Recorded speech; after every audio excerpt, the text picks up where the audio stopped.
traditional powwow over the weekend, and it took a good turnout. And I want to say big thanks to the SWO leadership, council, and executives for supporting this year's employee picnic. It was a great success. Everybody enjoyed themselves. So I appreciate your guys' support and with the funding for that. And I'm looking forward to next year. Maybe I'm going to do a lip singing contest or karaoke for next year employee picnic party. So for you guys out there, let's practice. With that, this month of September, it's going to be our Madam Vice Chairman's turn to do the opening prayers for events this month. So with that, I'm going to turn the floor over to Madam Vice Chair. Roll call, Mr. Chairman. You need to do roll call. After our roll call. Curtis Bissonette. Here. Brandon Gypsy Wana. Here. Floyd Kirk Jr. Dallas Owen. A. Lydia Amos. Here. Louis Johnson. Here. Dion Crawford. Here. Tribal Secretary. Here. Tribal Vice Chairwoman. Here. Tribal Chairman. Here. Mr. Chairman, you have a quorum. Thank you. With that, I'm going to turn the floor over to Madam Vice Chair for our morning prayer. Father God, we just come before you today, Lord, and we just give you all honor and all glory and all praise. Father, we just thank you for another day of gathering, Father. We invite you into our discussions today and our decision making, Lord. We just lift up our executives to you, and we just ask that you continue to protect and provide. Father, we lift up our counsel to you, and we just ask for discernment and wisdom, Father. Father, you place us in these positions, and you've given us a purpose, and and we just ask for your direction in all that we do today and this week and this upcoming month. Father, we lift up our management teams, and we lift up our staff, we lift up our communities to you, and Father, we just ask that you protect and provide for them. Father, we lift up our first responders, and we ask that you just be with them during difficult calls that they have to respond to. Father, protect their homes as they're serving our communities.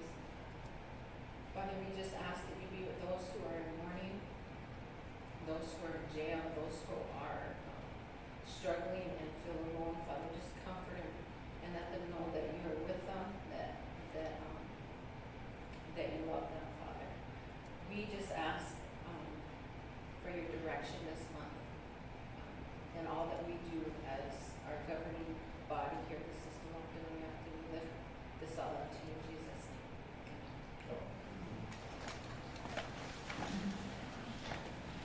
Thank you, Madam Vice Chair. Going on to our agenda, and we'll be moving on to our council minutes for August 3rd.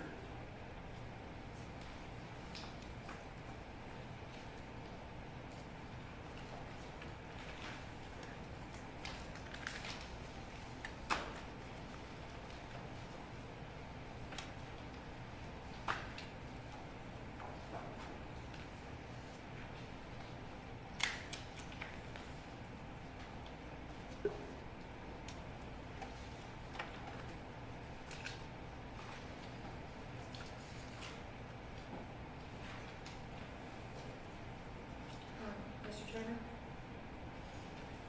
Go ahead, Gypsy Soldiers. I have just a question on motion number 9, the contract with Richard Togler Consulting. Did that get signed and started already? Yeah? Yes, ma'am. Okay, thank you.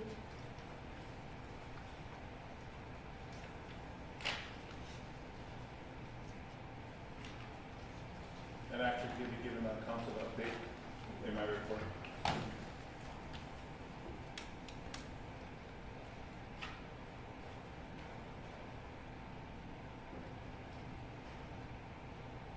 Dion, the floor is yours.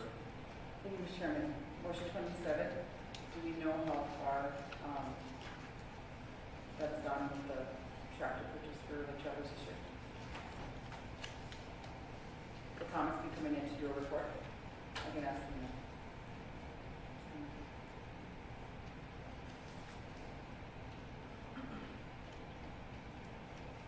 I haven't heard, but Sammy should be coming in here to update unless the Madam Vice Chair, did you help with that, the district with their tractor?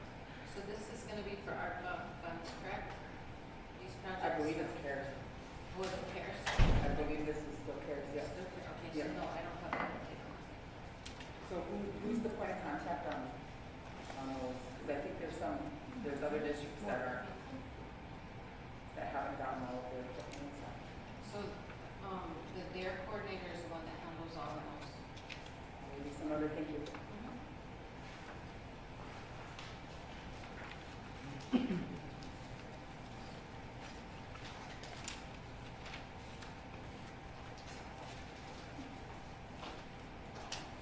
Dallas, we're in our August 3rd minutes.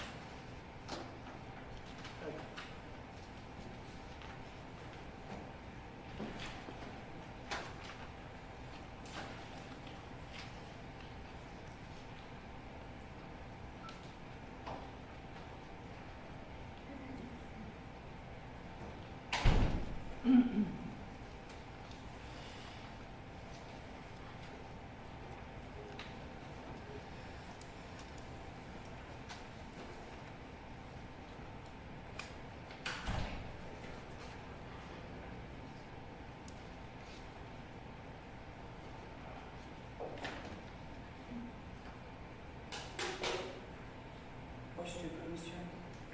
Motion made by Lake Travis to approve the August 3rd minutes.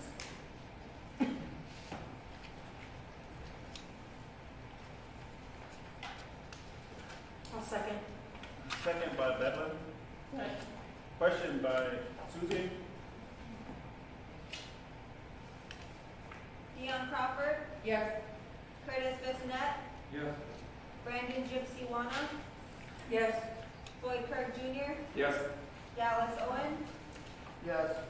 A. Lydia Amos, Yes. Louis Johnson, Yes. Tribal Vice Chairwoman, Yes. Tribal Secretary, Yes. City Chairman motion. Thank you, Council and Exec. Moving on to our Wednesday, August 4th minutes.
Oh, sorry about that, just reading my minutes.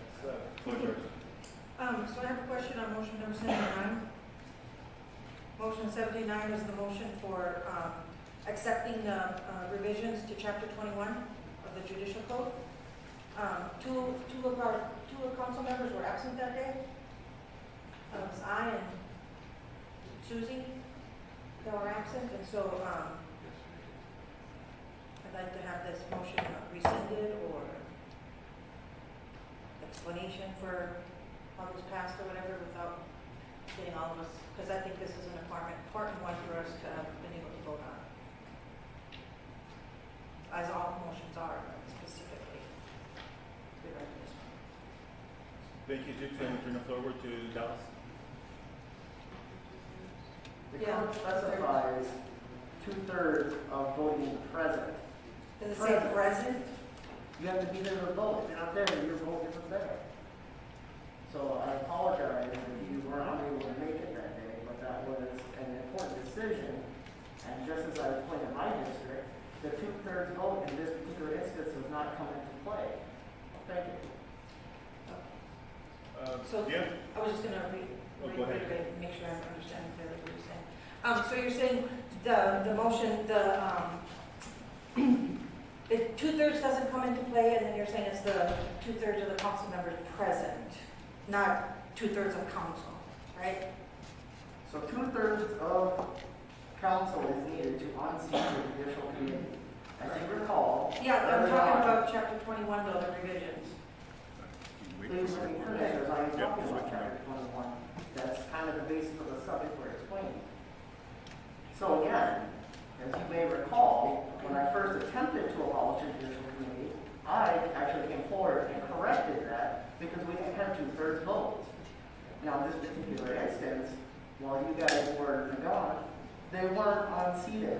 They're not, the ordinance board is still there. There was a name change, it was just a makeover, they're still there. They're still doing important work. They're not unseated. So 2/3 vote didn't have to come into play. Okay.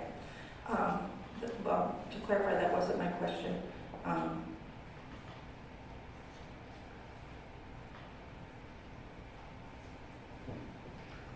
Yeah, Is then, it- oh, go ahead. Yeah, well, see, the reason I'm bringing this up is because this is one that definitely didn't go to the people.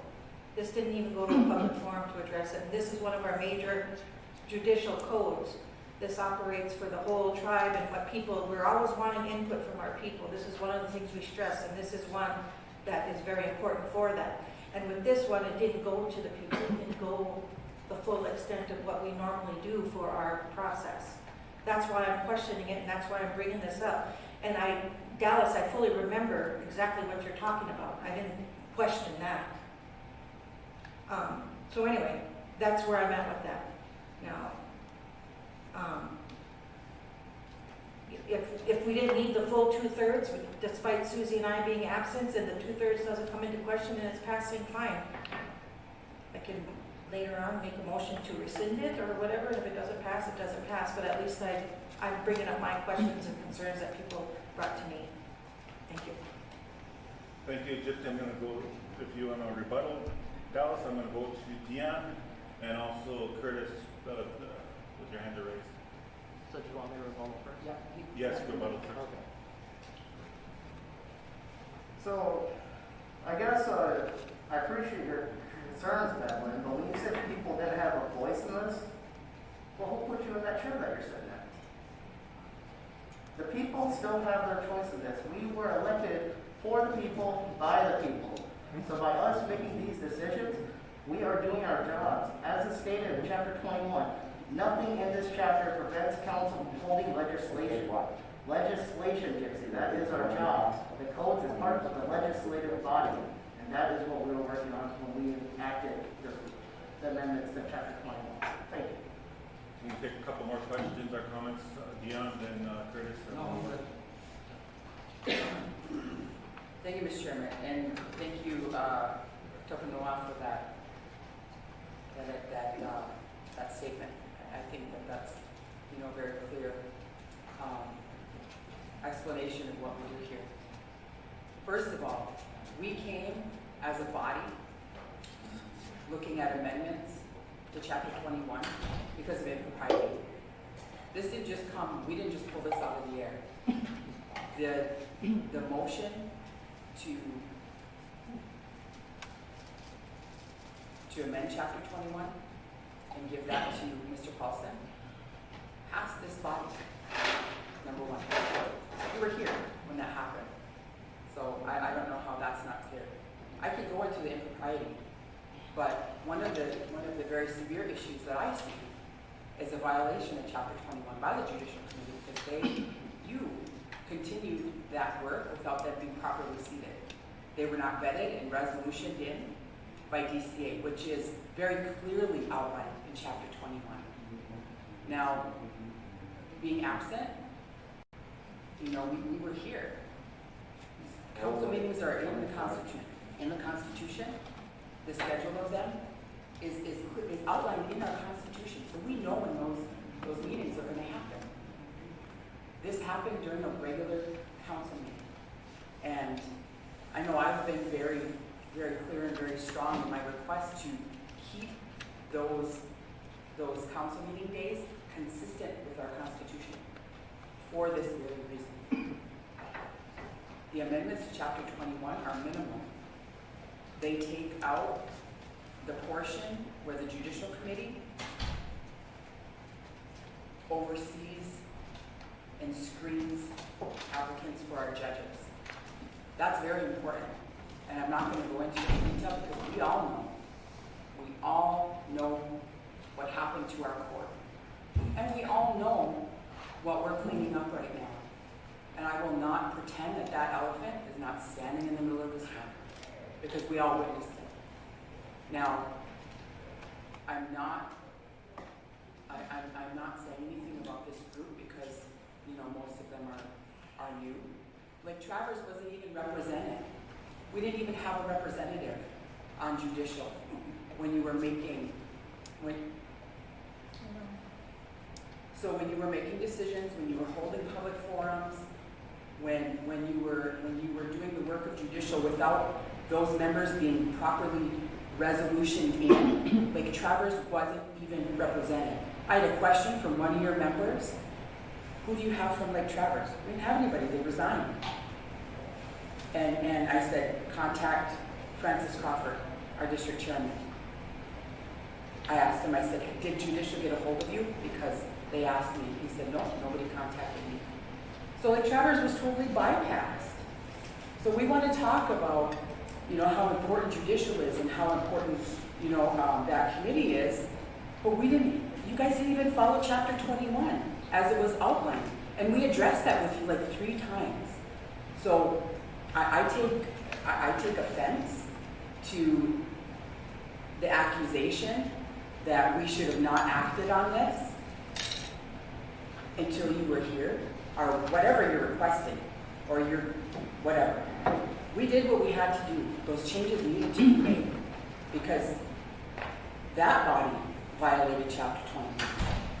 This body did. Thank you, Mr. Chairman. Going back to Gypsy then. Okay, so, thank you. So, thank you for bringing up a lot of that stuff. A lot of that isn't necessarily accurate, number one. And you're bringing up things that weren't even pertaining to my question on this thing.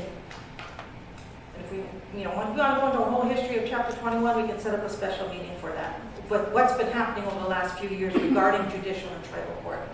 But, number one, your district was aware that they didn't have a judicial representation, and I was told that they did not advertise that. They went for 3 months fully knowing that you didn't have a judicial rep, but they didn't advertise and therefore didn't have one. As far as I know, we still don't have one.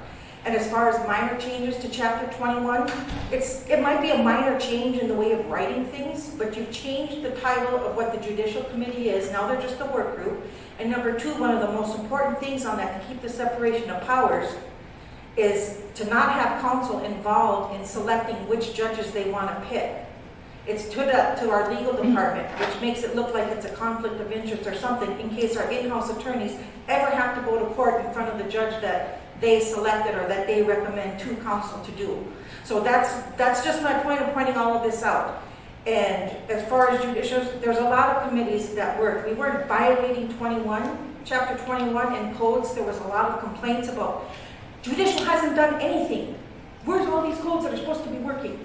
So we all know COVID took place, COVID happened. There were a lot of things ready to go to the districts for their input and stuff to get to the next level. And COVID hit. And then everything, just like everything else within our tribe, there was a standstill on everything. And now then we got the okay for judicial to get going, and it was DCA that held up the process for the judicial members to be seated. And I don't know why it took so long, but it took forever. I don't know if they were waiting for everybody's paperwork to get through or whatever, but that took a long time on there. And that was a question that I and judicial committee members also questioned. It's like, can we still do this? Can we still operate? I said, well, work still needs to be done. A lot of people work and do things. Even planning department worked without being authorized to do so. And you got them to get their stipends way back to July during the COVID stuff. They weren't authorized to do that.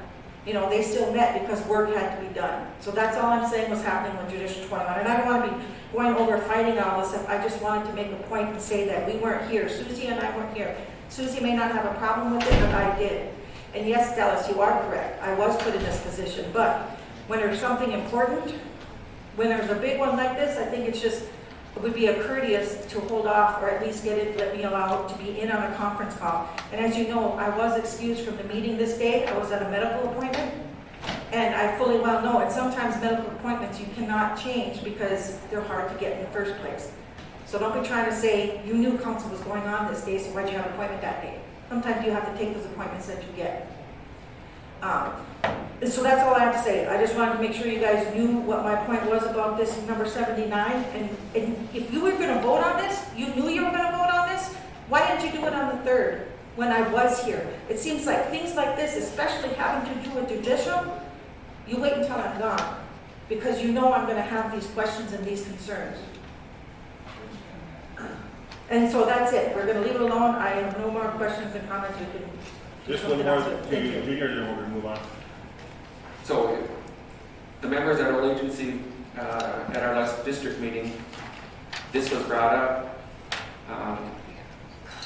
And I had indicated, and I told them why I voted yes on this.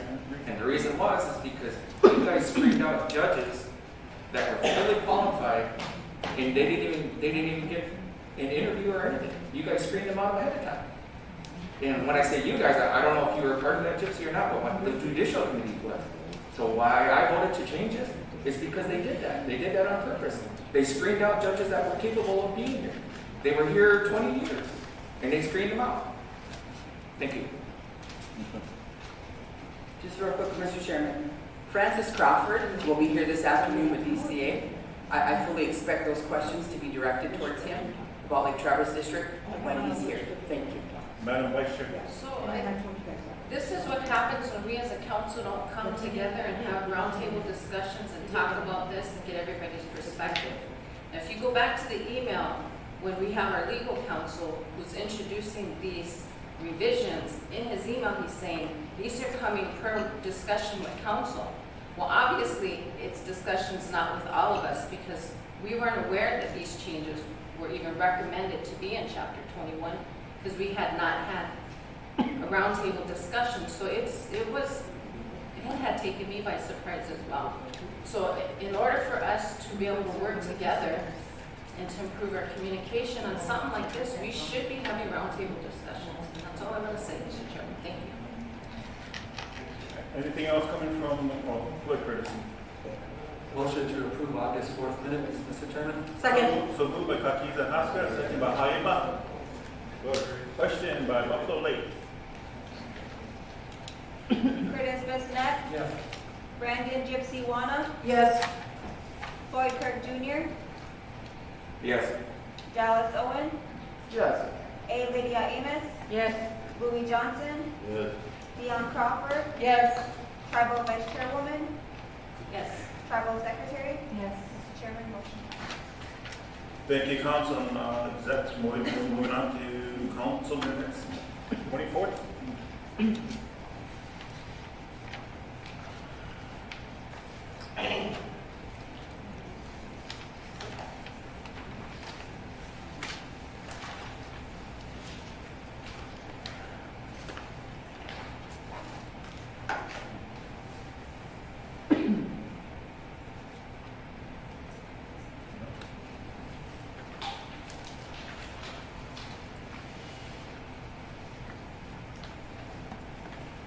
Mr. Chairman, can I ask a question on number 94? Gypsy, floor is yours.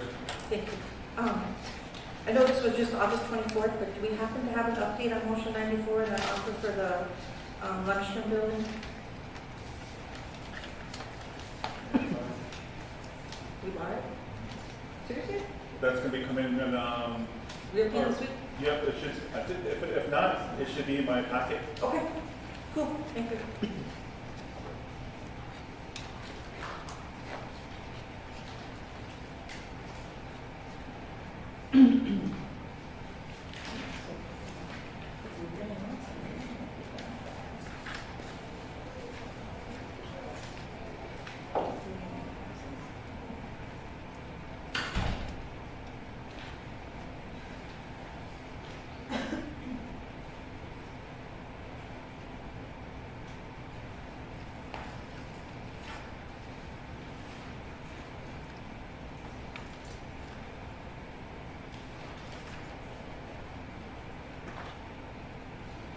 Motion to approve August 24th minutes. So moved by Kakiza Haska to approve the Tuesday, August 24th minutes. Second. Second by Latency. Question by Pokenoa. Curtis Bissonnette, Yes. Brandon Gypsy Wana, Yes. Floyd Kirk Jr., Yes. Dallas Owen, Yes. A. Lydia Amos, Yes. Louis Johnson, Yes. Dion Crawford, Yes. Tribal Vice Chairwoman, Yes. Tribal Secretary. Yes. Mr. Chairman, motion passes. Thank you, Council and Execs. Moving on to our Thursday, August 26th minutes. Motion to approve. Second. Question. So moved by Kakiza Haska, second by Olacy, question by Lake Travers. Curtis Bissonette, Yes. Brandon Gypsy Yes. Floyd Kirk Jr., Yes. Dallas Owen, Yes. A. Lydia Amos, Yes. Louis Johnson, Yes. Dion Crawford, Yes. Tribal Vice Chairwoman, Yes. Tribal Secretary. Yes. Mr. Chairman, motion passes. Thank you, Council and Execs. Moving on to Monday, August 30th minutes. Motion to approve, Mr. Chairman. So moved by Tokinawa, Second. second by Iagata, Question. question by Kakiza Haska. Dallas Owen, Yes. A. Lydia Amos, Yes. Louis Johnson, Yes. Dion Crawford, Yes. Curtis Bissonette, Yes. Brandon Gypsy Yes. Floyd Kirk Jr., Yes. Tribal Vice Chairwoman, Yes. Tribal Secretary. Yes. Mr. Chairman, motion passes. Thank you, Council and Execs. Floor is yours, Arpa. Madam President, I have a question. Do you know if the positions for the tribal attorneys and judges and whatever legal ones are still being advertised? The prosecutor, the public defender, those have all been advertised and fulfilled. I know we did select, and it's with HR to complete that contact with those that we selected and getting the contract finalized.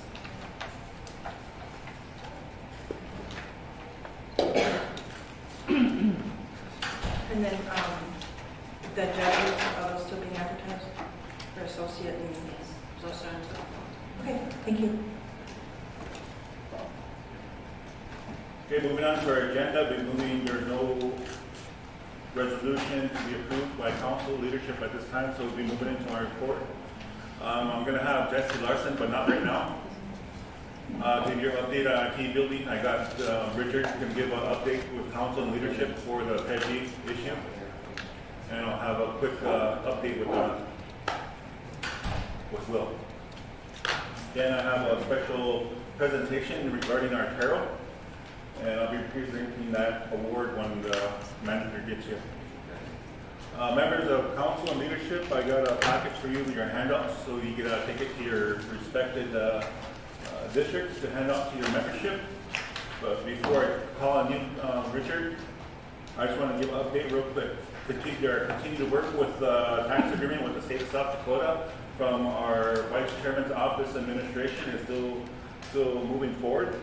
So that's still happening. I think we have 30 days, right? Okay, 30 days, yeah, that's the work for that extension for our tax agreement. The second payment for our Treasury Department was announced this month. We will be receiving $27,801,000.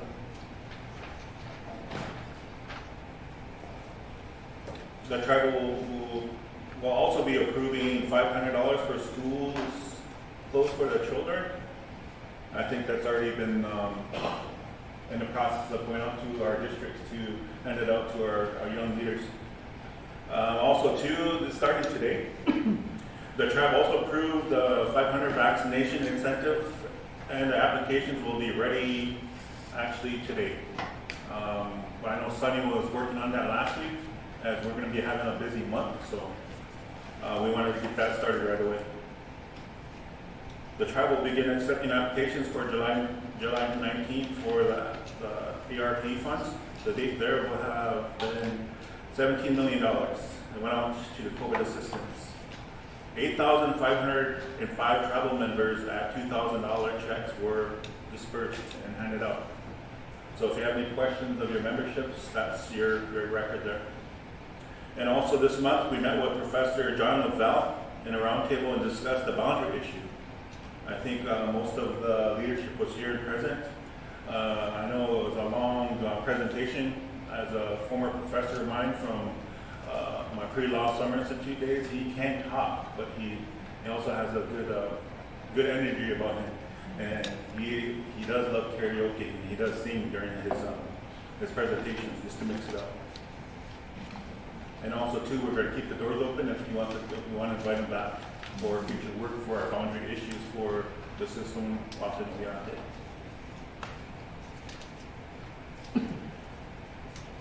The tribe continues to work towards our medical marijuana code. The tribe hired Richard Talbert Consulting to work towards that to the end. So he's on deck. He's waiting for a presentation and give leadership and update, and also the community, the ones that are out there listening. We are utilizing the COVID building and are seeing a rise in COVID numbers. So please, everybody, remember to mask up, watch your distance, and wash your hands. We are also working on a broadband funding opportunity. So just listen for updates on that one.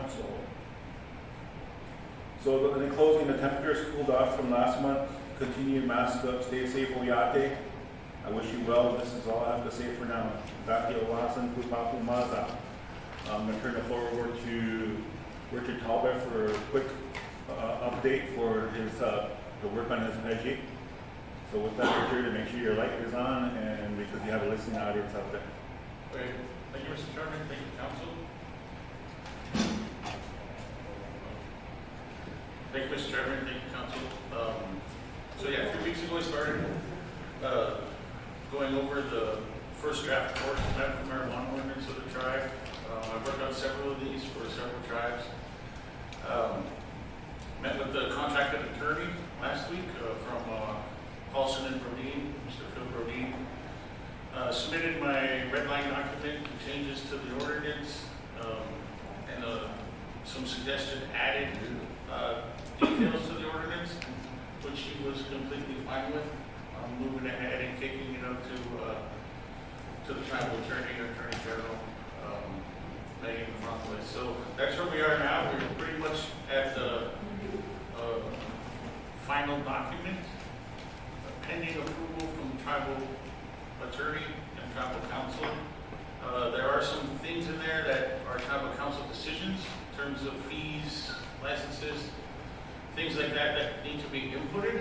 So I wanted to ask for a roundtable discussion where I could submit these questions that needed to be answered by the council to the council for answers, so we can input it into the final draft of the code and get it moved on for approval. That's about with the request of the roundtable. We've got Christine back there. I know we're going to have a busy month here. I think we have an opening the 13th through the 17th, if I'm correct. I think we have. So just get with Christine, and we can schedule a roundtable with you. okay. Any questions for Richard? I'm going to go over to Haiba, then I'm going to go over to Dion. Thank you. Thank you, Mr. Talbert, for your verbal report. That's very good news and very informative. I would like to request that you follow up with a written report for us, with some of those, so I can see some of those changes in the ordinance, and so I can just start reviewing and looking at those. Because they'll have to come for approval to be approved, right, once they're changed. Yeah, well, I go through the tribal legal department, so I'm sure she will forward it on to you after that.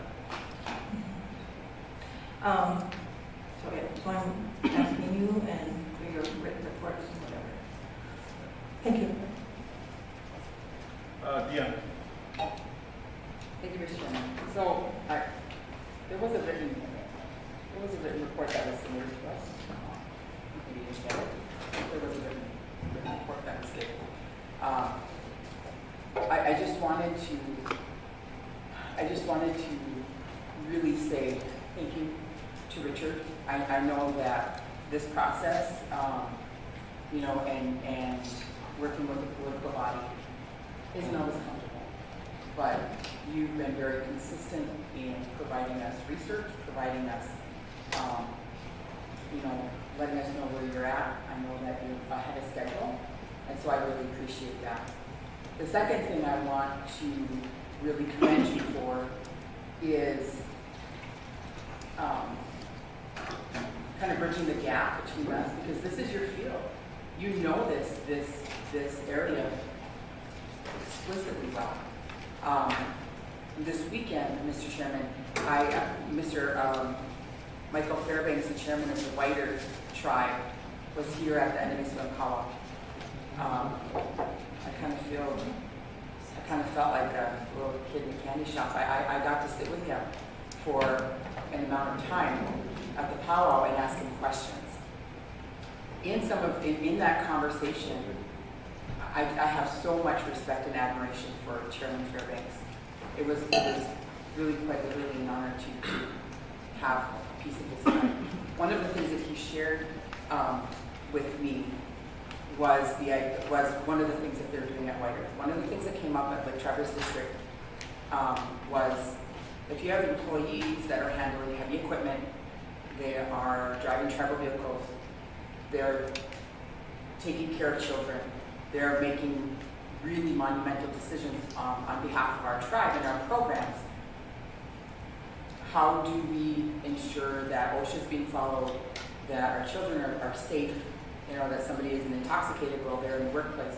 And I fully understood and heard, those concerns. And what Chairman Fairbanks shared was that they have a delegation, or they have delegated certain employees in certain positions as green, and so they are not tested for THC.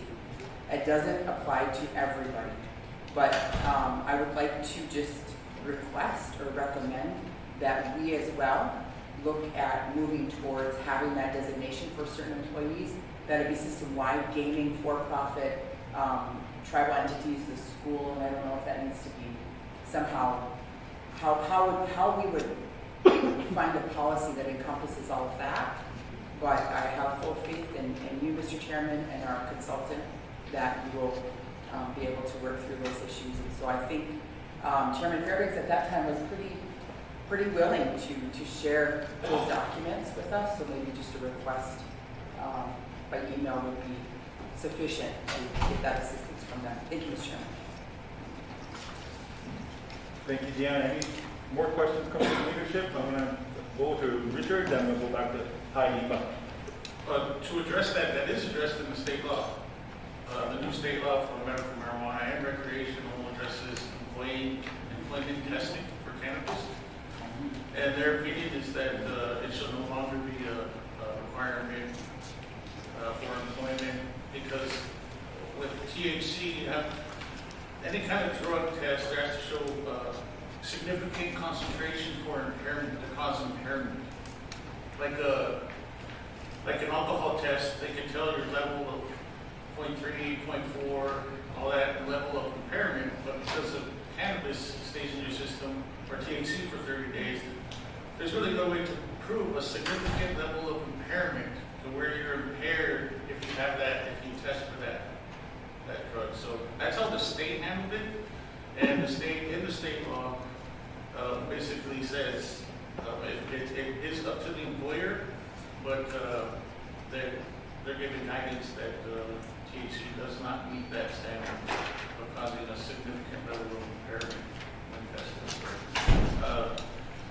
She's talking about the green jobs with Whiter, that worked with Whiter for the last few years. Jobs where you're handling money, they call them health and safety jobs, one category, which would be EMT, healthcare worker, policeman. Health and safety is also safety of operating heavy equipment and overseeing money and children.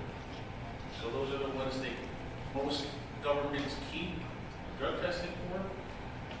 Anything else is kind of on the personal liability of the employee.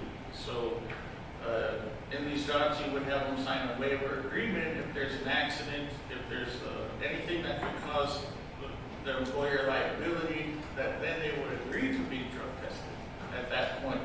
But it's not for green employment. So that's the background on that.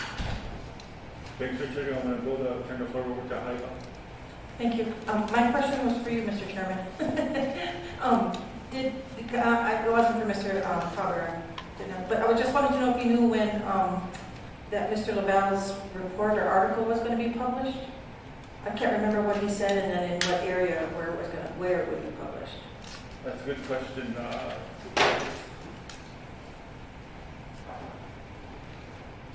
just I know think he said it was going to be soon. Yeah, in like 2 months, I thought he said.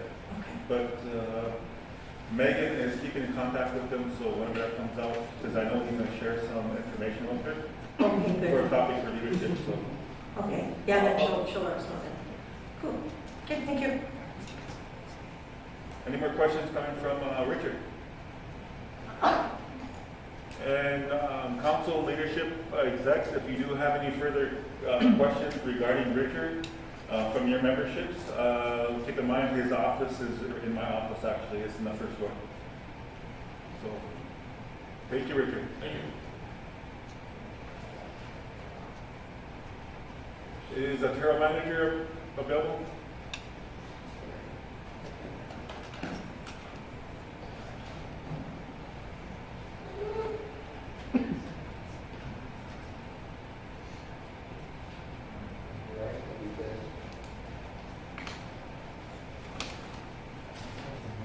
Mr. German, would you come over there with the mics, both you and Scott, please? Scott, can you join them, please? Actually, I'm going to ask Dion too to help me with this presentation. Council, I want to take a little bit from the agenda for an honoring. At this time, I'm going to present, before I present this plaque, I'm going to turn the floor over to you, Scott, so if you could kind of give a little update on this award. Just make sure your mic is on. Council, I appreciate the Just make sure your mic's on. Mr. Chairman, members of council, I appreciate the opportunity to address you. And I was in a personal capacity at the Tarot Conference the 12th of April or August-ish, and we had the awards banquet that evening, and it was a complete surprise to me, as it was to, I'm sure, our tarot director, that not only had our tarot commission and our tarot office been nominated, but had been awarded as the Council for Tribal Employment Rights Office Tarot Department of the Year. Obviously, because of the Delta variant and different considerations, my brother and his family had decided not to attend, but I was there, and I was called up by the board as a tribal member to accept the award on behalf of our tarot department. And that is, Mr. Chairman, what you have in your hands is the certificate for the Tarot Department of the Year for the Council for Tribal Employment Rights nationally. So I was humbled in that I had been on our Tarot Commission previously, but doubly humbled in that it was my brother who was the Tarot Director. So that is the background, Mr. Chairman. Thank you, Scott, for attending that, and I appreciate our Tarot Director for keeping his safety in mind, as well as his family and our tribe for keeping that in mind, that he wanted to attend, but he couldn't because of the COVID issue that's still out there. And on behalf of leadership, myself as the chairman of the System Antoniate, what we received here is a beautiful plaque, and it says Council for Tribal Employee Rights for 2021 Tarot Program of the Year, System Washington Tarot, for outstanding leadership and commitment for your tribe and membership. So, Director German, we, on behalf of our tribe, we honor you, and we appreciate the hard work and dedication that you've been doing for our community for years. And hopefully you can continue that leadership for future years to come. So on behalf of them, I'm going to ask it's an honor for me to ask your daughter, that she's part of the leadership this year, to help me present this plaque to you. I'm going to have Dion, Louis, ask Louis, since Dion's going to probably take some photos, and she wants another man to be here. So, Louis, you're the oldest, so. Oldest male.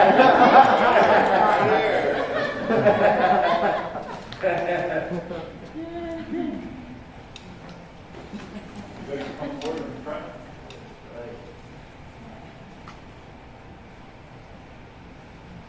This is a very big surprise. This is a very big surprise. I did not know this was happening. So thank you, Mr. Chairman, very much. Thank you for being part of this and keeping the secret, because we just met last week. Yeah. Thank you. This has been part of the Ontario Commission for many years. He's been a great advocate for the people, what we do at the Ontario office. And it's always great that when he's on council that he serves as our liaison to council. He's a very strong leader. We appreciate his leadership here and on the Ontario Commission.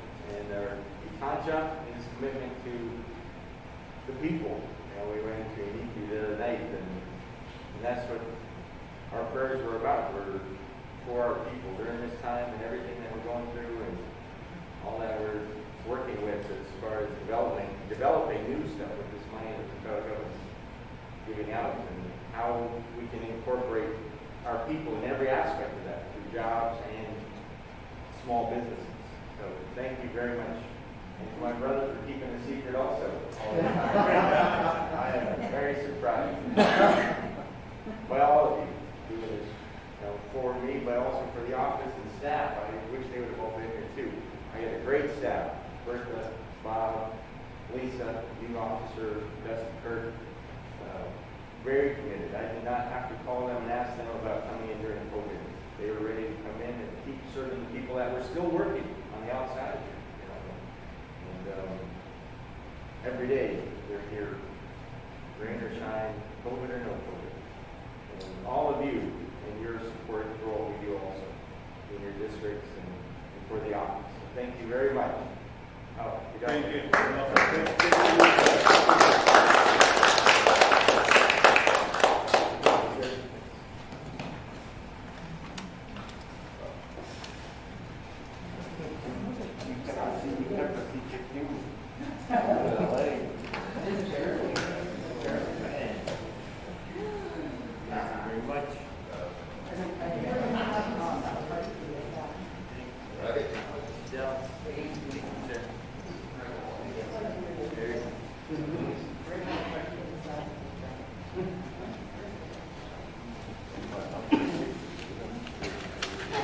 And just to remind the director, we'll be providing some tape with you guys later.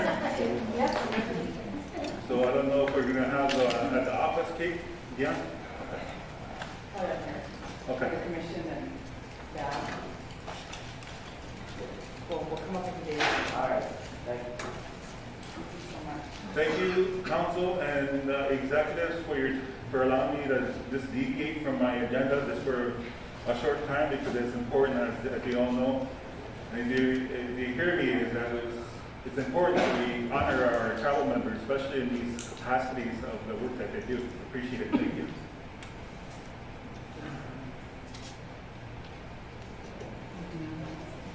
Yeah, floor is yours. Before you jump to your report, I just had a couple of questions. Two questions. Ready? So there was two items that I just wanted to follow up with you on. The first one was back in, I think, April, we made a motion to develop a business advisory committee, and that would be done with the planning department. And I was just wondering where we were in the process on that. And the second one was that we passed a motion regarding the jail, Roberts County Jail, and some of the treatment of tribal members that were incarcerated and were not being treated fairly or being treated right, and then being charged for their health care. And I think that was about it. So I was just wondering where you were in the process on those two items. Thank you, Mr. Chairman. Thank you, Deanna, for your per council directive.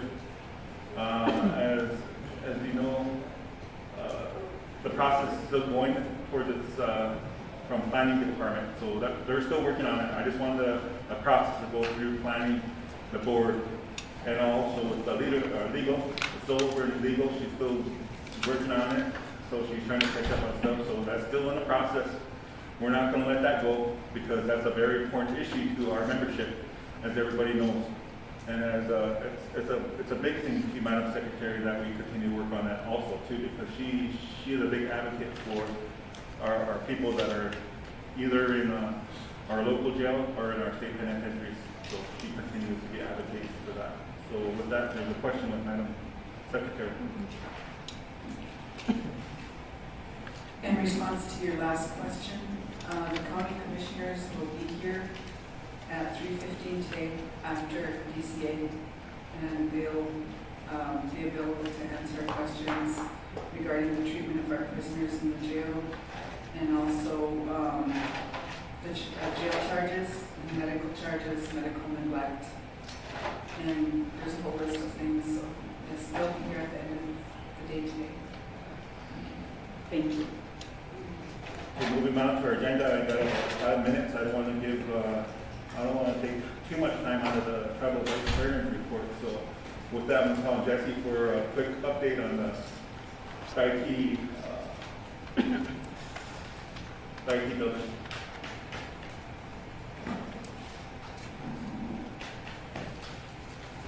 Good morning, Bowie, Untitled Chapter. 5 minutes isn't very long. So I'm not going to go back to Ihana when we started. But I text Gerald. I think he's on his way, hopefully. In the 5 weeks that I've been put in charge of this fiasco, I finally feel, Gerald and I, Leon, we feel like all 4 wheels are on the ground finally. We're really happy with the progress. We're not happy with Johnson Controls. We sent some of their equipment back and found some equipment that quicker and cheaper through Arrow Heating out of Sioux City. Dakota members own that. So they're doing all the ductwork and the heating. So we're really happy with them. They're ahead of schedule. Venus Electric is ahead of schedule. We called in Doug Ham's company, Joey Ham, to do the plumbing in the bathrooms because they're certified, and that's what John Cloud wanted. So, and they quickly jumped in the middle of this mess and fixed the plumbing. We'll be pouring the floors today, the plumbing. We made 4 bathrooms all handicap accessible, which wasn't there before. The electrical is all copper wiring, which is what IT required. We'll have heating and cooling in there by next week. Venture is trenching this week for the new fiber optics, and they'll be hooked up next week. So Don can move in starting this week, hooking up the machinery. I know she was concerned about that, but we're not. Well, by the end of the month, short timeline that Steve Gunn got us doesn't seem to be a problem. Everything is textured on the south side. Everything will be painted after today. Ceiling will go up starting tomorrow and be done by the end of the weekend. And as that gets done, the electric lighting will be put in and also the HVAC units. So as far as Steve Gunn's deadline of active or operational by the end of the month, Gerald and I have no problem with that. Dion is actually pouring concrete today for pads. Brian, I think I said this. Sorry. Brian, did I say Brian? Anyway, Brian's pouring the pads today for the concrete. So we're really happy. We're finally happy with the progress of this job. Very difficult job because we totally gutted this building out. The only part that was structurally strong was the outside of the building. the part I put up, and, that is, I'm not gonna claim the rest of it. So if there's any questions, I'm confident that we're gonna meet that, what was called phase one, which we don't like to say no more, but that'll be ready for operation by the end of the month. Thank you, Jesse. Any question, comment coming from leadership? All right, thanks, Jesse. All right. Before I wrap up my report, Will, just 1 second. Council, if you could look at tomorrow's schedule, your agenda at 11:45, we got Rebecca Thompson. That's scheduled for agenda. I would like to have her go into my report since it has to deal with law enforcement, one of my programs. Dion. Commissioner, so are we, when we approve your report, are we also approving the executive committee meetings or minutes, or are we doing that separately? No, that will, It goes with your report? Okay, so my question is, Friday, July 16th, there was a motion to approve a request for $10,550. I thought that any expenditures over $5,000 had to come to this body for approval. I see it died last second, but I just want to make us aware of that. And that's in our accounting manual, correct? just 1 second, we're gonna. Okay.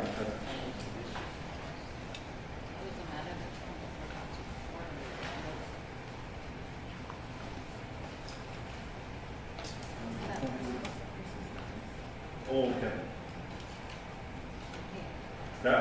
That issue was something that came in front of council before, and it came back to the exec, and we made a motion, but it didn't go. We didn't want to set a precedence. I think that was for.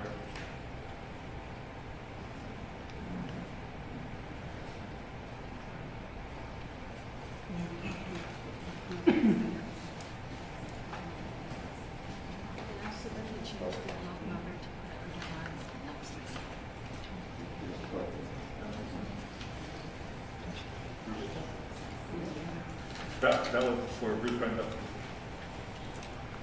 Yeah. He was asking for monies to cover his bills for legal services at the time, but we can't set that precedent, so that's what that money is about. Okay, so I just, so my question is, any expenditure over $5,000 needs to be approved by this body Yes, for the accounting manual? yes. Okay. I'm not going to say it, but I'm just wondering why that motion was made when we should know the accounting manual, number one. Number two, it should have been redirected to this body because it violates our policy. Thank you, Mr. Thanks, Ian. Madam Vice Chair. So that was a matter that's coming from the previous council and the previous councils before, and it's never been acted on for that precedent. We want to set that precedent. Then we were supposed to review, then it came to the executive committee. It died for like a second, and then you're gonna see, I think it's the following week, it came in under that amount. So this has been an ongoing issue that previous councils have moved on and said that they're not gonna approve that request.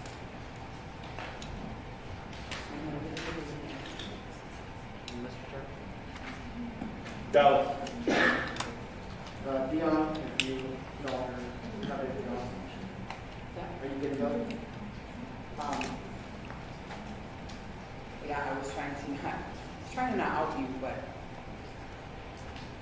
So then, reading through the chairman's report, I see that there are some issues with IT regarding HR and vice chair's office. I just want to see are those being addressed. Yes. All right, thank you. Which ones I don't?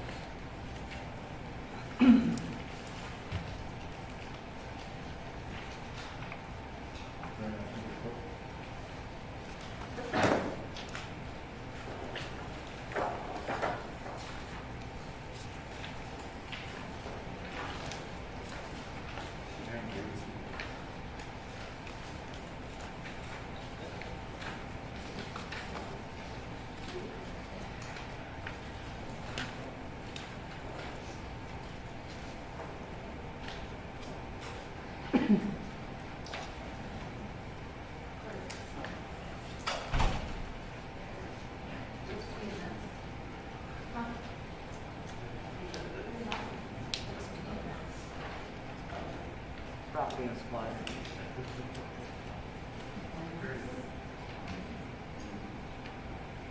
it comes to property supply, they really come down.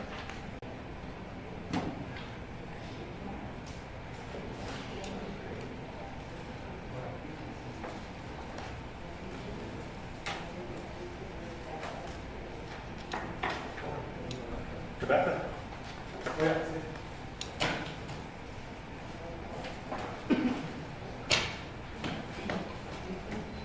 If leadership doesn't mind, since this is concerning one of my programs, I'd like to have it come into my report rather than Mark.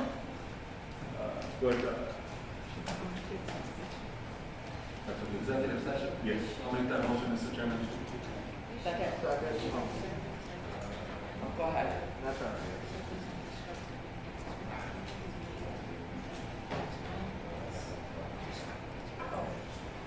I'll question that.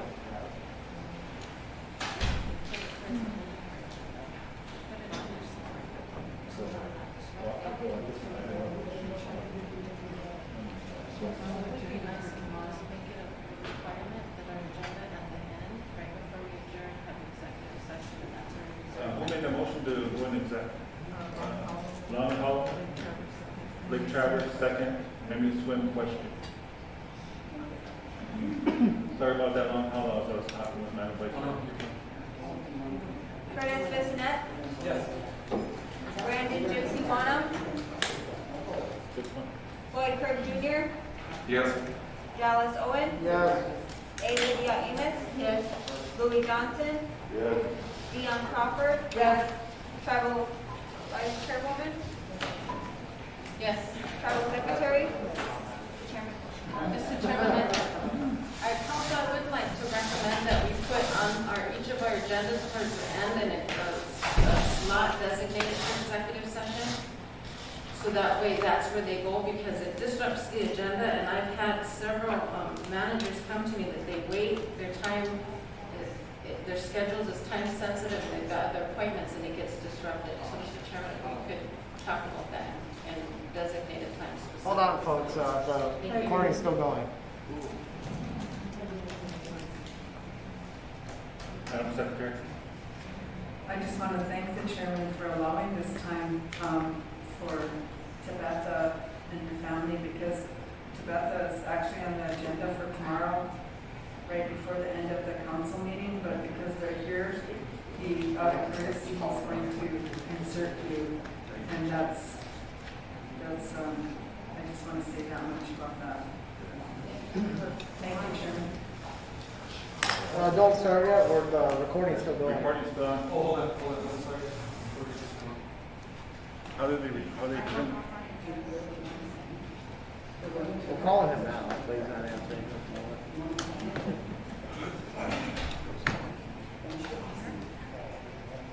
Okay. I looked at it, I was like, this is too much. Where's Tom? I don't know. He's not answering his phone though.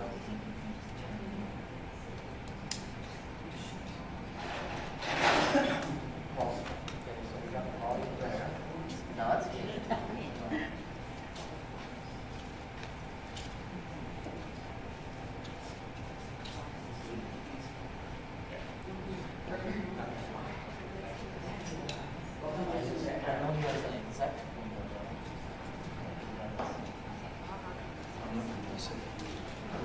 All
Okay, sir. Yeah, I got the computer. Yeah. What do we got going? Oh, you don't? Yeah, I definitely see you.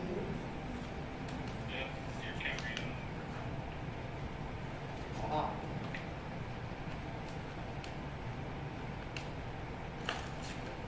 Okay, is that better? Nah, man. That's, I did.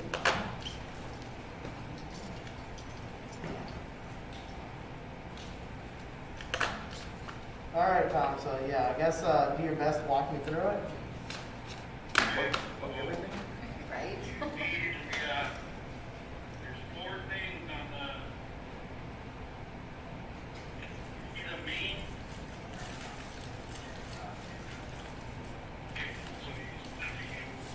Do you see The video select? master volume, master, click on it, just pull all the way down. Master, you mean main or master? Yes, master main. Master main. Okay, it has tape on it? Just, okay, go all the way down?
exec session is Lake Travis.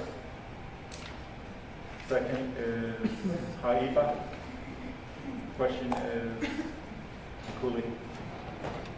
And that was at 10:49. Okay, so yeah.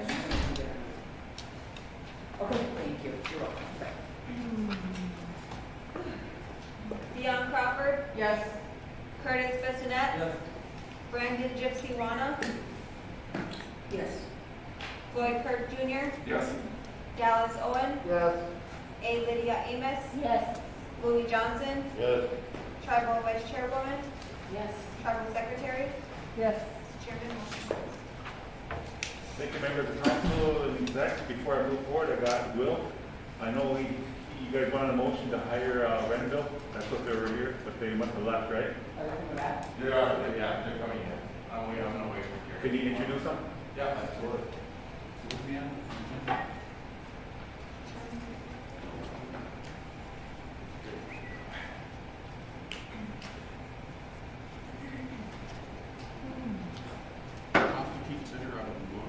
I know it. Out of that styrofoam?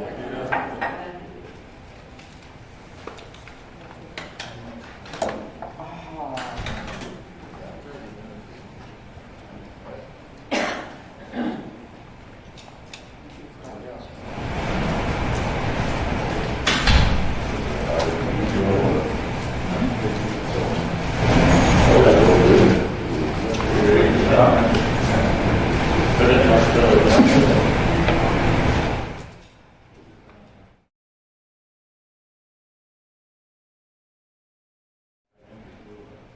Don't even look at the time.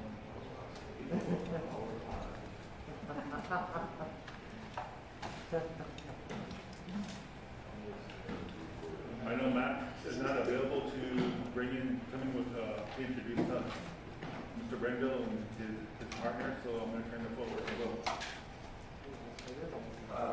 Good morning, council and executives, I guess. I got Jared Renville from Renville and Company, and also Ross. I got to last name, I'm sorry. Carrara. My apologies.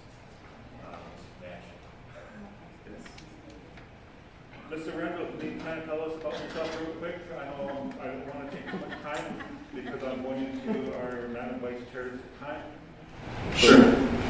Thank you, execs and council, for having us here today. My name is J. Garrett Renville, for those that don't know who I am. I moved home in, I think, 17. I was former vice chair, interim back then. Also was the general manager of Dakota Sioux Casino and interim general manager of Dakota Connection Casino. Prior to that, I was an auditor for Clifton Marcion, where I audited state and local government in New Mexico. Some of the big departments were the state investment council, state treasurer's office, a couple cities there in New Mexico, and also tribes and tribal gaming and tribal enterprises around the country, mostly in Washington state, some in Wisconsin, Oregon, South Dakota, just a little bit, but that's just a quick introduction. Today we're short one of our partners. He's Chris Nixon, the CPA. Him and I also worked at Clifton Marcion together. And, Chris has got about 20 plus years of auditing in New Country, and was a former auditor here at Siston way back in the day with Josephine. That's where he started. So. Yes, thanks for having us here. My name is Ross Carrara, work for Renville and Company. I'm an investment advisor for the last 8 years. Previous to that, I was in city planning and economic development. And right now, I also do planning and economic development consulting for tribes and ARPA funds. Any questions coming from leadership? Or execs? Dion? Thank you, Mr. Chairman. So I just want to make sure that, I believe you started on the 1st, correct? Yeah, I think it was last Wednesday. Okay. Have you been able to, because I think the task your task, list comes out of the chairman's office, correct? Yes, I think the planning and tribal council, this body can assign us tasks. Okay, so I just want to make sure that you're comfortable, you're getting access to the records that you need in that. I guess this is, we do have time. However, we do need to move, we need to move a little more quickly than we have been. And I think that looking at resolutioning, the remainder of the funds and seeing where that's going to go is of the utmost importance at this point, even though we do have time. So I don't know if that's one of the items I believe that it is. But there are some very pressing items that need to come to the table. So I just want to make sure that you're being accommodated appropriately and having the access that you need. Thank you, Mr. Chairman. Thank you, Dion. Madam Vice Chair, floor is yours. So I want to welcome you aboard. I know we've been anxiously waiting for some guidance here on this, and so we appreciate it. I'm Lisa Jackson, the Vice Chairwoman, and I would like to be able to sit down with you and share some of my plans. I know some of the areas that I feel we need to pay attention to when we're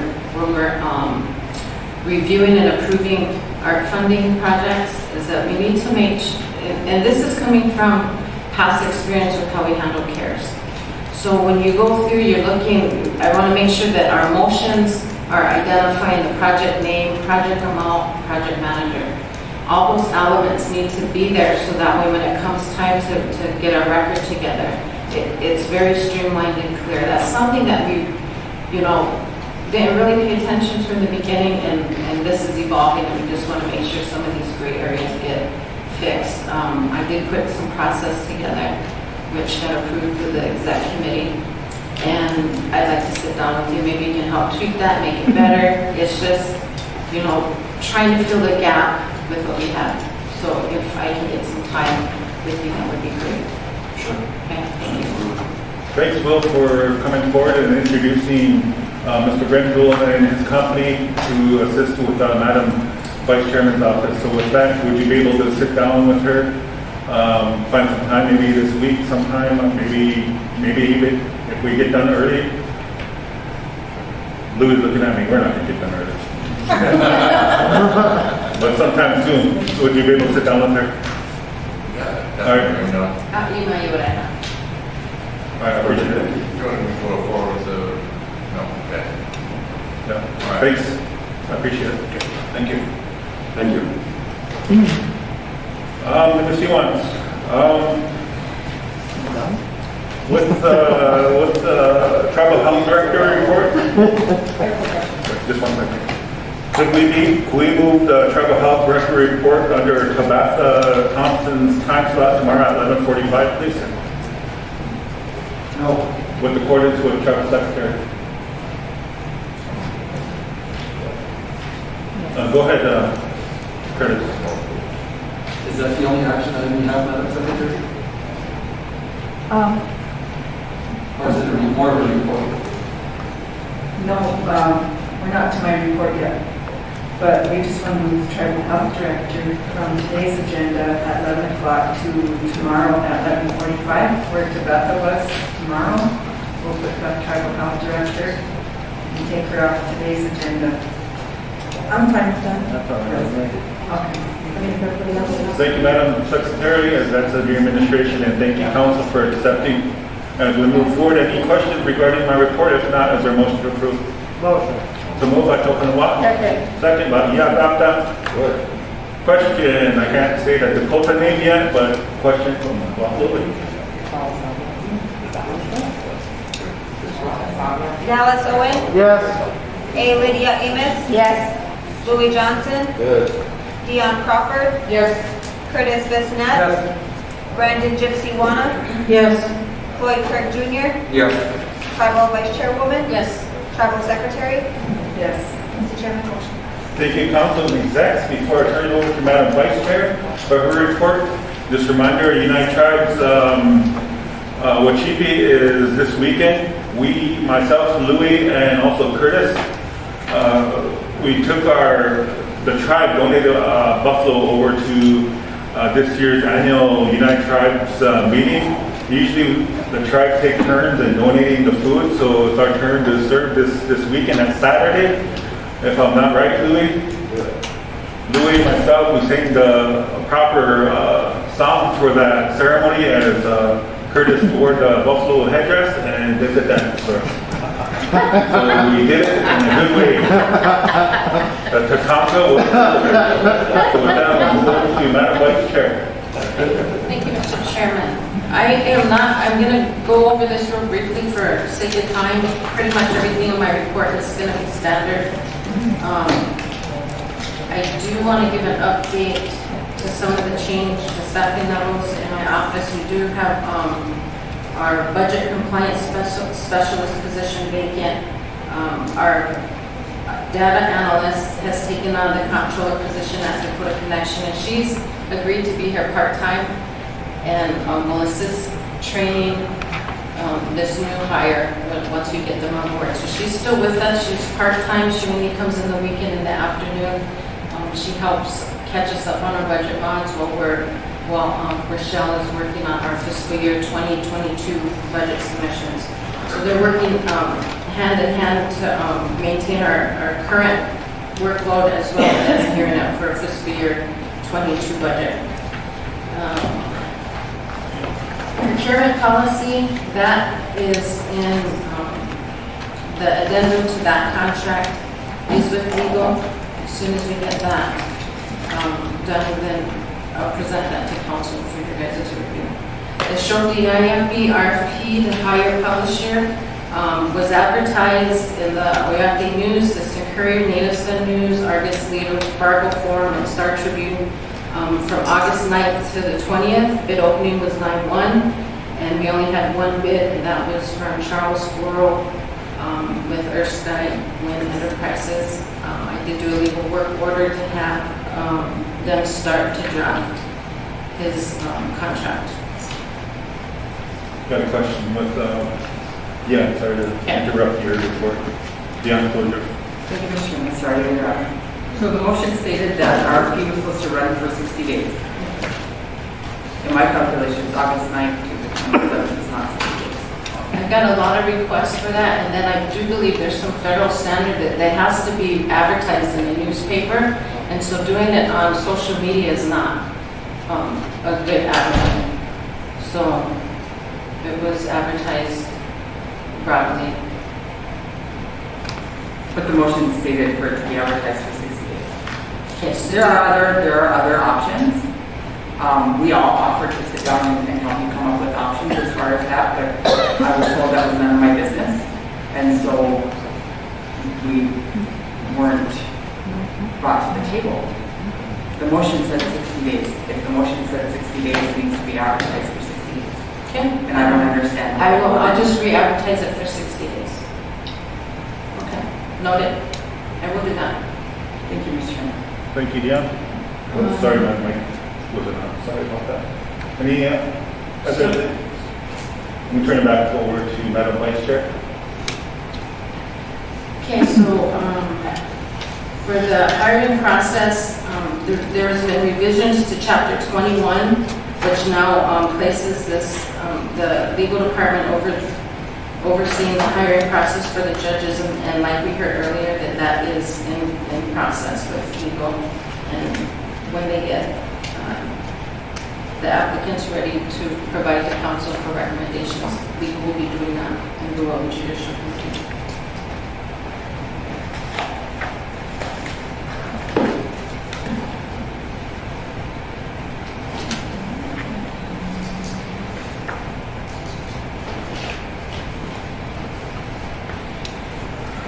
Pretty much everything, the financial section of my report is in there.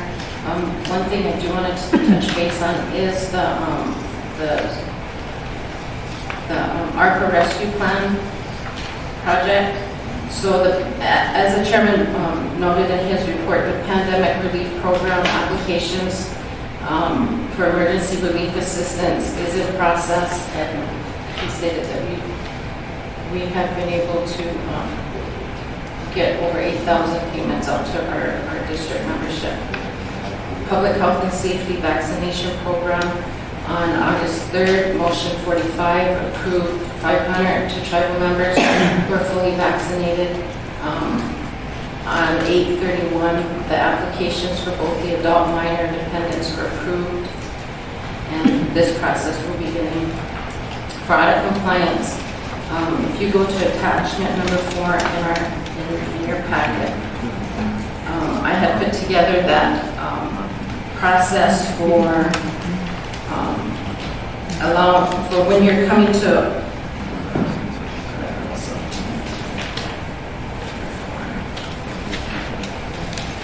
help better get us in order on what council has already discussed with the art projects. I put together a ledger that shows according to today all the projects that council has approved via motion. And so what I'm trying to do is just make sure that I'm getting all the motions and getting the projects that we've already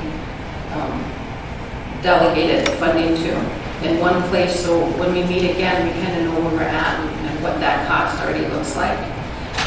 And you're going to find that report is here, and everything in yellow is still information that we collectively as council and as planning and with our professional team here will be able to help us identify. So example, you're going to see that it's important that we identify project managers so we know who to go to if there's an issue with the project. The project name, we need to make sure that we're identifying that right away, so that way vendors aren't calling it something different, our motions aren't saying something different in our accounting records. We want everything to be streamlined and consistent, so that way when it gets to the end of our audit process, everything is tying up nicely. We need to make sure that we're identifying the award amount with an end date, projected end date, and then we want to track when they're closed.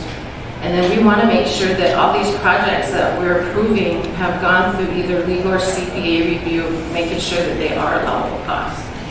So you're going to see everything there in yellow, which just indicates that there's still some further discussion and information that we need to collect regarding each of our projects. You're going to see the motion numbers, which has authorized the spending by council.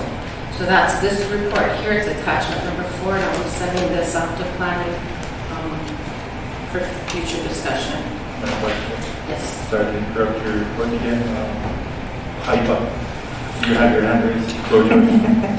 I was just going to say thank you. You provide a lot of information.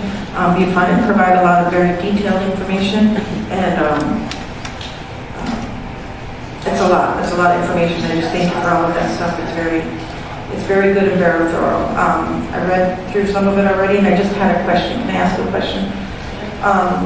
The Great Western Bank.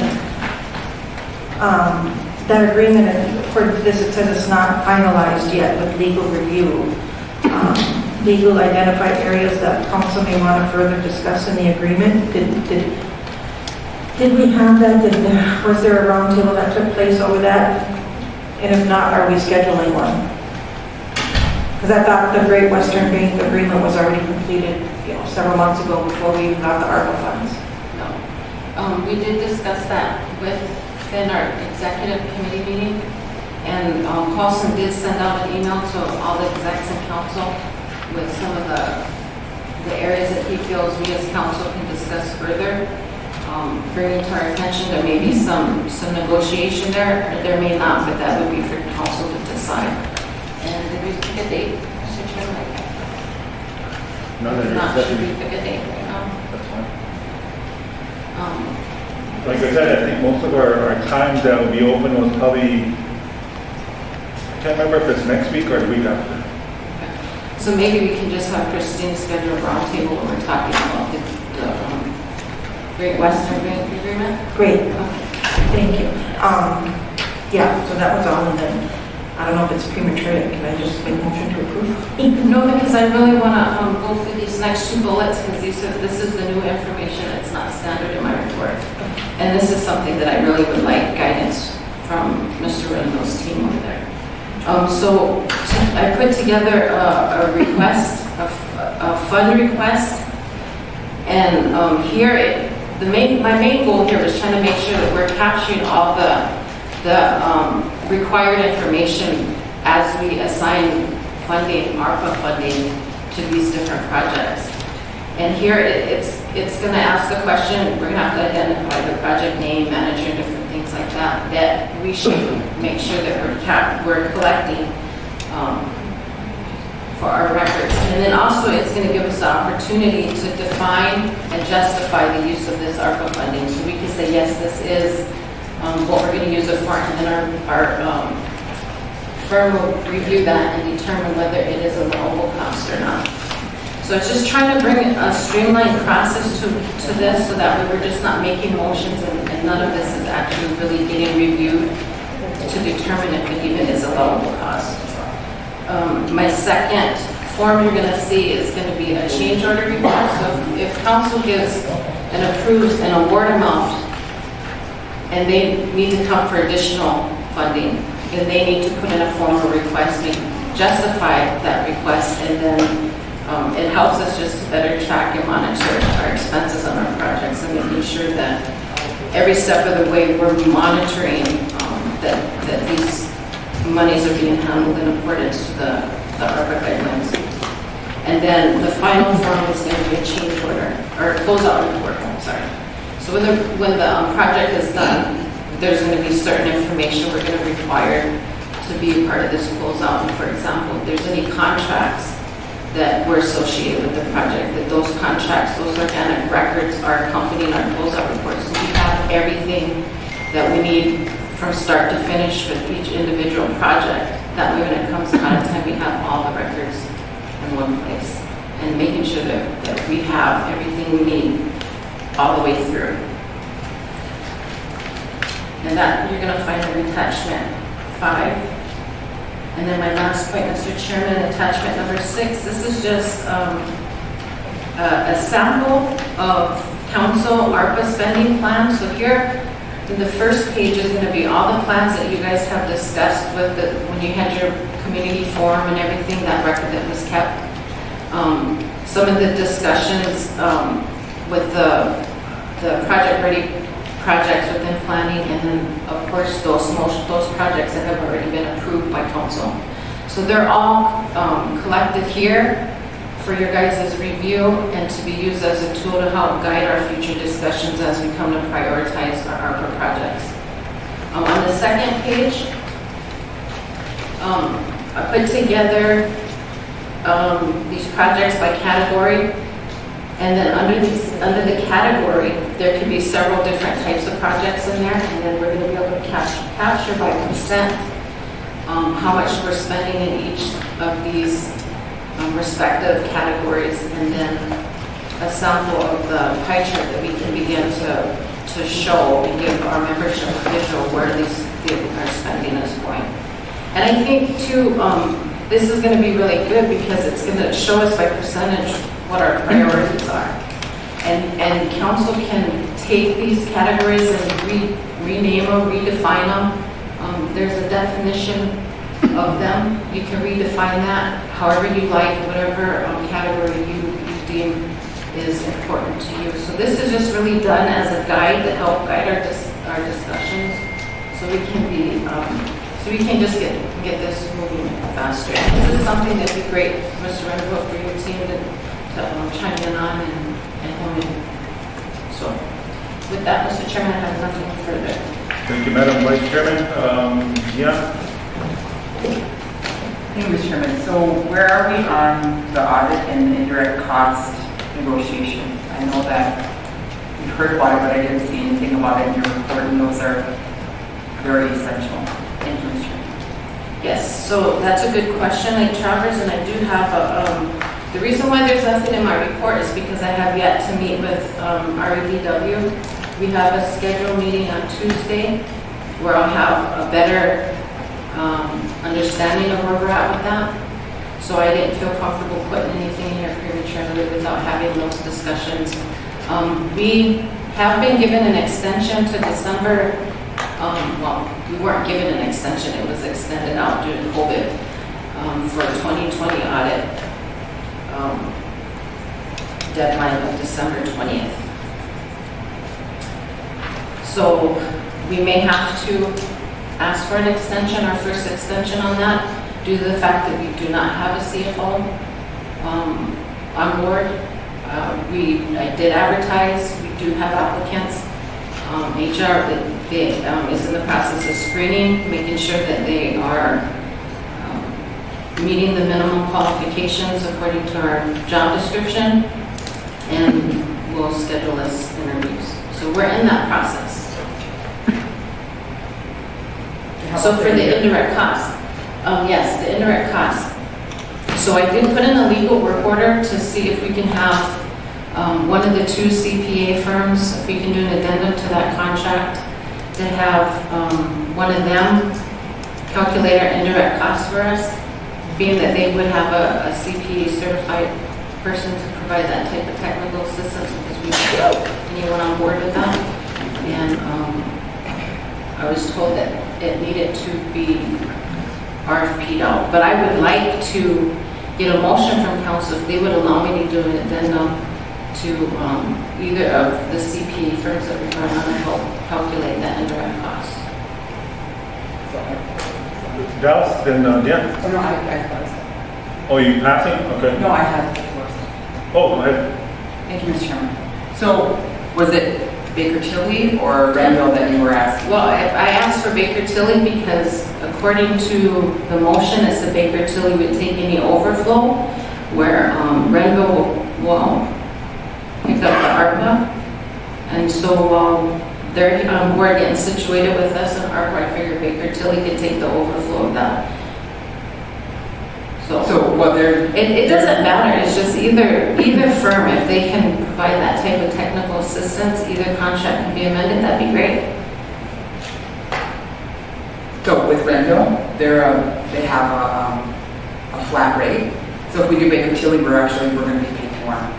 And their task, that's what I was asking about, when I asked about their task orders come from this body. So if we ask them, they're a flat rate. So right, doing an RFP and doing an addendum and doing all that, you're extending it way, because I think that has to, it has to be completed by September 30th, correct? Because the beginning of the fiscal year is October 1st. Is that, am I correct? Yeah, so, I mean, you're,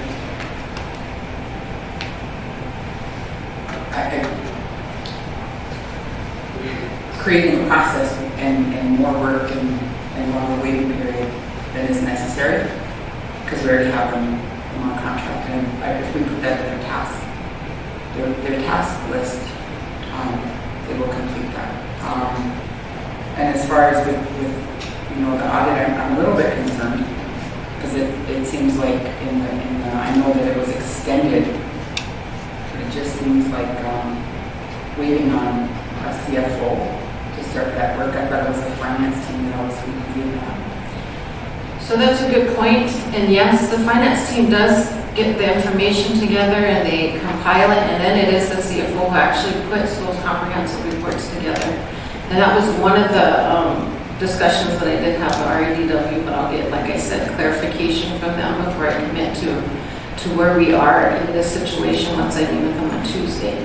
So I'm concerned. I talked about this months ago that I did not want to be found in this situation, but if council's willing to do a task order for Renville to help us do our indirect costs, that would be great, if it's the most efficient way to do it. So with the audit,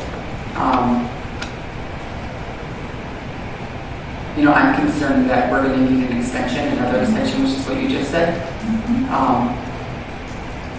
Well, that's scary right now. Can we go into executive session? Or do we want to talk about it? We can talk about it. Can I make a motion that we task either one of these guys to just amending that contract to work on whatever it is Madam Vice Chair needs? I mean, it needs to be done. We're worried about it. The audit's got to get done, so let's either hurry up and get the CFO hired or RFP'd or extend these modified contracts. What's the urgent pressing is the indirect cost. That's why. Well, I make a motion to, what's the second? Okay, I saw the floor. Cost. Well, I made a motion. Yeah. Well, I saw it before. So it seems to me like we're creating a situation where there doesn't need to be a situation. And I'm definitely not degrading our former CFO. He was with us for many years. He was well respected in his community, but he didn't have a CPA. I asked him, he was sitting right here, and I said, "Are you a CPA?" And he said, "Because I'm not in the public sector anymore, I'm currently not licensed, but I have all of the credentials to be licensed again." I said, "Do you follow all of the ethical guidelines and principles?" He said, "Absolutely, because that is part of the profession." I sat right here and said that to me. So, all these years, I don't think we've had a CPA because he was not in the public sector anymore, just as he said. So, I don't know why, I don't know where we're coming from when we're saying that we need a CFO that's a CPA to be able to do the audit prep, to be able to do our audit, to make sure it's done on time. It just doesn't seem like that's necessary, and I don't know why there isn't more. This makes my chest hurt talking about us not getting our audit done. It makes me very afraid, and it just need to be doing something about it, because it doesn't just come down on you. That's on all of us. That's on every single one of us that sits around this table. And, asking for clarification and all of this stuff, it just needs to be done. We have until December 31st. If we start immediately, I believe that we have the manpower to get that prep done, get Red W here and get it done. Thank you, Mr. Chair. Okay, we need to move forward, but. So I do want to clarify, and yes, where the CP is coming from is Greg did possess that skill set. Whether he was currently certified or not, he, for the past 20 years, is the one to put those comprehensive reports together. Our team here, all they did was compile and give him the information. So they're not familiar with how he did that. That's the concern of our EDW. So that's the area that I need the technical assistance. When I speak to my interim CFO, he tells me that. He says, "I've never put these reports together." They're working on it. They're doing the best that they can. Our EDW is trying to guide them the best that they can, but it would be nice if I could get that technical assistance from somebody who's here, and I've been trying to do that. I've asked for it, and it seems like every time I ask for something I need, my hands get tied. So I've actively been asking for this to be covered. I did that back in April. You didn't feel like I needed a CFO, that we had staff that was capable to carry on the duties because he'd been gone before, and that has happened, and yes, that was true. But now that we get to audit time, there are certain types of reports that are needed to be done that I do not have the staff that is familiar with how to do that. We may be able to make audit if we have that technical assistance. If we don't make the audits, because we don't have the skill set here that can expedite that based on their knowledge and skills to do so. So that's where I'm at. Council, I'm bringing it to you. It's up to you who you select and how you feel you will best be able to help move this process along. That I come to you for support and approval. So if you feel going with Renville is going to be the most efficient way, by all means, let's use them. It doesn't matter to me. I just need the technical assistance. Thank you, Madam Vice Chair. Going on to Dallas, he had his hand raised, and we're going to move forward because we're going on a turn. And thank you, Mr. Chairman. So going back to the tasks that can be assigned, Red Bull Company, if we give you this additional task, does it change any monetary values that you're already contracted with? Other than the flat rate, I'm Mr. sorry. Randall, can you come up to the mic, please, so we have a listening audience out there too, so they can listen too. Yeah, I think the original RFP was to advise on ARPA. I think the audit prep might be out of scope. Just depends on how I think we're willing to do it, we're willing to help, and we're willing to assist. You know, how much time that takes up, I'm not sure, and how much oversight we need. It's kind of unclear at this point, so it's hard for me to give a true assessment of where our current audit prep sits. But definitely that's something we can help with. And thank you, I appreciate that. And then just for council in general, anyone familiar with the big utility contract and what provisions are in there similarly? I'm not familiar with their current contract that we reviewed. They have a big firm. That's why it made most sense to request them, because I'm sure they can provide that technical assistance. It's not going to take away from whoever's overseeing our process right now. So that was my original intent in thinking on it, is why I asked for fertility, because I knew that it wouldn't impede on what our primary CPA firm was hired for. They were, like I said, to capture the overflow. And to me, in my mind, this is overflow because it doesn't have anything really to do with art. Thank you. Gypsy, sorry about that. After you did, we got the altar back there waving his pencil around. So, Gypsy, I'm going to turn it forward. I just wanted to make a motion to authorize technical support that Madam Chair is requesting from the company she requested, to work on that indirect cost and the things that she needed help with. So moved by Haiba. Second. Second by Madam Vice Chair.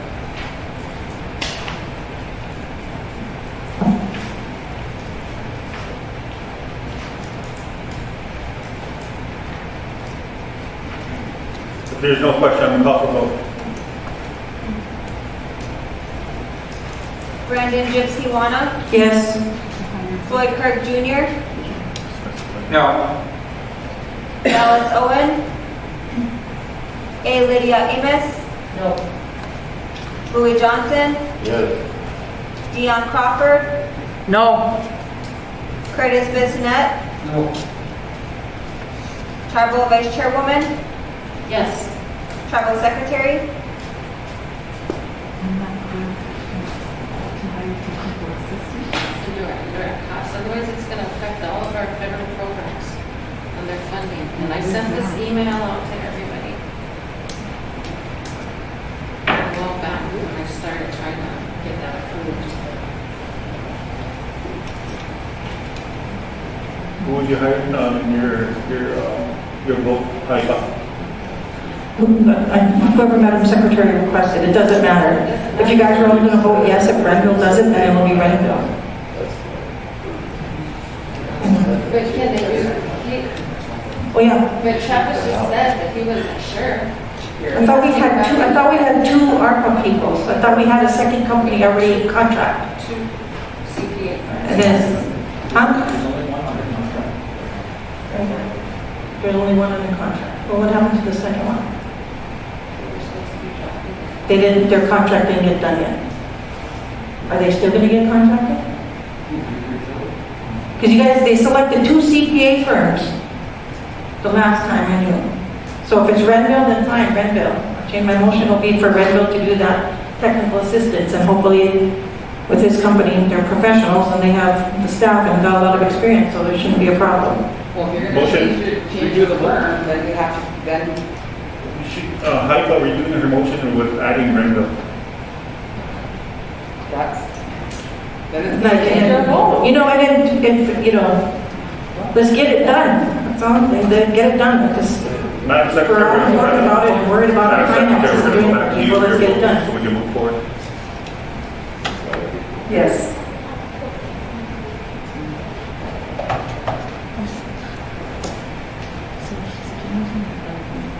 Just vote on it, and then I'll make a motion to use Renville. If it doesn't pass, Waiting for Lindsay. but we gotta do something here. Did it pass or defeat? Was it defeated? Just continue on with the vote, Mr. Chairman. I said yes. You said yes? Waiting for Lindsay. This one? It was defeated. Motion defeated. So I'll make a motion to utilize Renville for technical assistance in the area of calculating our indirect cost, and to begin with the 2020 audit process up until we do get our CFO, which I'm hoping is really soon. Second. So that should be a short amount of time. Motion made by Madam Vice Chair, second by Valentin. Question. Question by Young. Tribal Vice Chairwoman? Yes. Curtis Bissonette? Yes. Brandon Gypsy-Wana? Yes. Floyd Kirk Jr.? Yes. Dallas Owen? A. Lydia Amos? Yes. Louis Johnson? Yes. Dion Crawford? Yes. Tribal Secretary? Yes. Mr. Chairman, motion passed. Thank you, Council. Did we have Mr. Chairman, on that last motion, what's the funding source going to be? Finance. Budget? There's an elder back there that's been having his hand raised, and they're trying to call him. Can you come up to the mic, please? Real quick, because we gotta move on.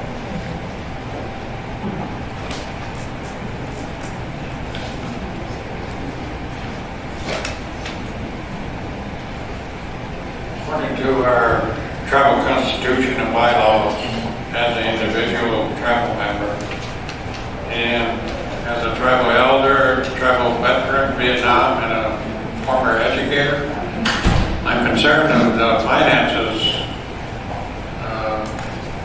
issues. It's a concern I know, but it can lead into a complaint, and I'd rather not have it get to that level. It's concerning our EDA grants, our USDA grants, ATA grants.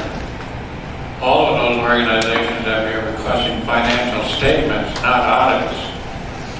It's being delayed, and it's those programs are contingent on financial statements. If they're not added in, we're going to be in compliance, non-compliance with those grants, which may affect our programs and services that are badly needed by our tribal members. So the more delay that happens, the further potential issues and concerns will take place. Also, with the Great Western Bank made requests for financial statements, not audits. That's affecting our debt consolidation, which is a major concern. And all of these that I've written to you today needs to be addressed and not go on any longer, because the longer they go on, they're getting into major problems and issues that can be resolved. So, as a tribal elder, a veteran, educator, and tribal member, I'm asking you as a council to immediately address that issue, because it cannot go on any longer. Thank you. Thank you for your words. Madam Dion. Thank you, Mr. Chairman. So I just want to remind Madam Vice Chair, April 28th, motion 111, made by Brandon Gypsy-Wana, second by Lisa Jackson, to hire Red W as the interim CFO. And then we went back at the next meeting in April and made a motion direct, because when we knew that Red W was doing our audit, we couldn't have the CFO. And we've been blamed and browbeaten over that. And so we went back and we directed you to do an RFP for an interim CFO. We did that. And it's now September. If this was an issue, you should have done the RFP as we directed you, got the interim CFO, and we could have been down the road. But you didn't follow our directives. This is a consistent pattern of not following our directives. Thank you, Mr. Chairman. Mr. Chairman, that is not the truth. I came and sat and roundtabled with you and told you what I needed for a CFO, and you guys told me I didn't need one because I had staff that can handle the job. You weren't going to support that. I want to move forward anyway. I explained to you, if we use REDW for technical assistance, that would give me time to turn around an RFP for a new audit firm. Back then I had the time, today I don't. And I've been explaining this. So no, you did not give me a directive to do that. You told me I didn't need one because I have the staff that can do it and they've done it before. I'll find it. Madam Secretary, I'm going to turn the floor over to you for your report. Can I just explain that? Gypsy. We're always talking about being able to work together. One of the biggest things we need is communication. when I made that motion, any one of you could have told me about this, why you voted no or not no, yes or no on that motion to approve Madam Secretary or Vice Chair's request for that audit thing. If I know, it's like, I don't only have the one under contract and stuff, but if that was one of the bigger things, that would have been very helpful. Would have been very helpful because it made me feel like you guys didn't want to support the Vice Chair, made it look like we wanted to keep things questionable and stuff like that. So I'm just saying, you know, bring that up, because if I'm not aware of it, I can't help either. Thank you. But you did think went on to tell us? So I did step out of the room to answer a question I had regarding that. Did that motion pass? Okay, no? There was another one that passed. What was the one that did pass? I'm sorry. To utilize Randall for. So I went and then I did talk with procurement, and they just recommended an addendum to the contract. Since it is outside scope of work as you mentioned, so that's what caught my attention. So there was a recommendation for procurement that it doesn't need to be our figure or anything, but they do recommend an addendum because it's outside the scope of work. Thank you. So I did do a legal work order for that, and then it was legal that told me I needed to RFP it, that I couldn't do an addendum. So I'm getting two different mixed messages here. Interesting.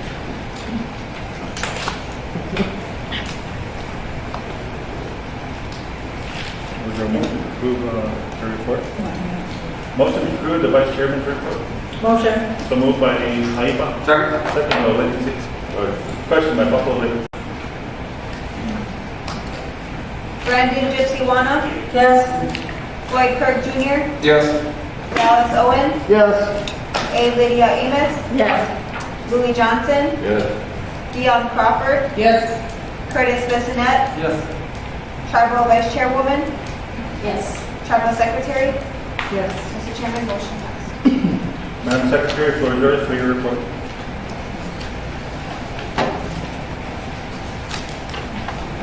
Good morning, council and executives and Omiate. We had 2,224 elders listed for the month of August. My report's in front of you, by the way. August 3rd, Tribal Council made the motion and passed to allow the elders the ability to choose where they would like to do their grocery shopping, which we had approximately 339 elders that transferred their grocery shopping to Walmart, Teals, and Hy-Vee.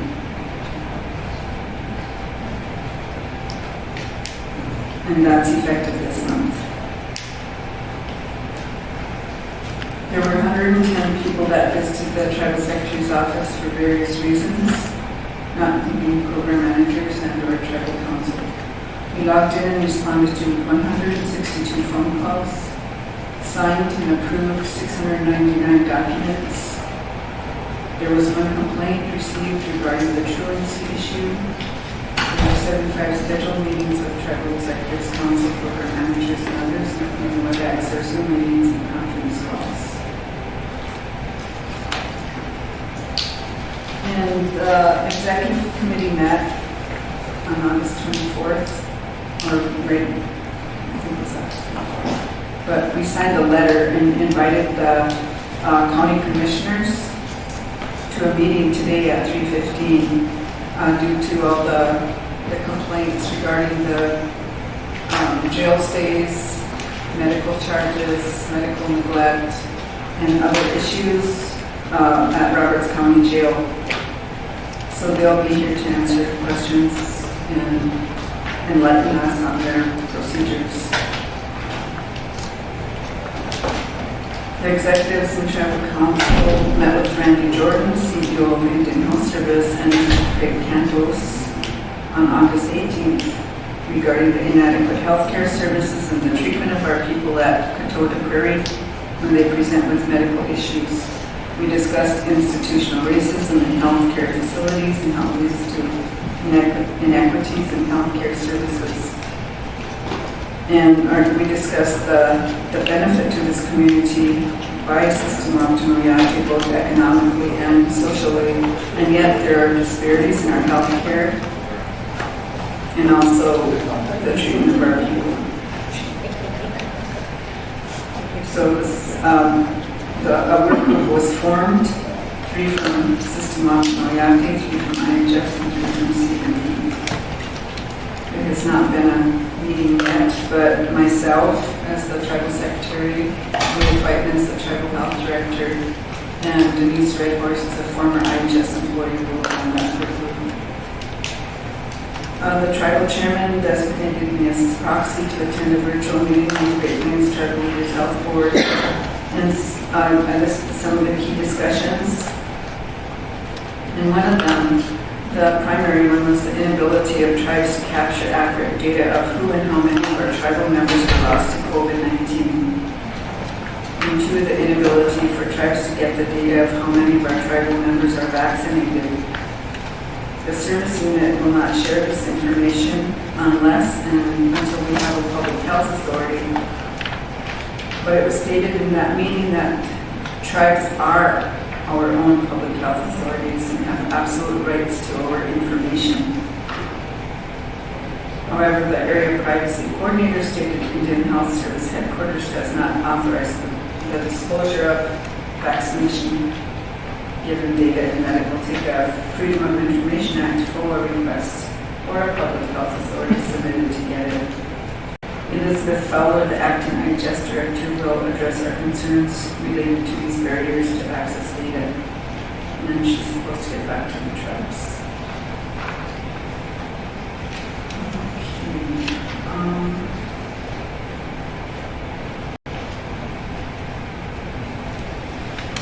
Let's see. I will be attending a city council meeting on September 13th at 7:15 p.m. And I believe the chairman will also be attending. And that will be to request a permit to open the warming house on November 1st. And all the program, health and education program reports are attached for your reading and information. Madam Secretary, sorry to interrupt, but we have a question on the floor by Haifa. Lord George Haifa. Oh, I thought you were done. Oh, yes, Okay, so I just had a question on the bills for patients. You know, it says that patients should never get the billing and stuff like that. But you know, when you go to the appointments and stuff, they always have you fill out that form that says you're the ultimate person responsible for this. And so, and it goes to collection agencies. I mean, it happened to me and it happened to my daughter. So how do we do that? And if it did go to the collection agencies, how do we get it off that credit report? Is there a process for that? That is new to me. Okay. Because I've never signed a form like that at IHS. Because I'm not at IHS when you get referred out. When you're referred out for other appointments. So you go and check in and stuff. You have IHS and then ultimately you, because then the bills go to you.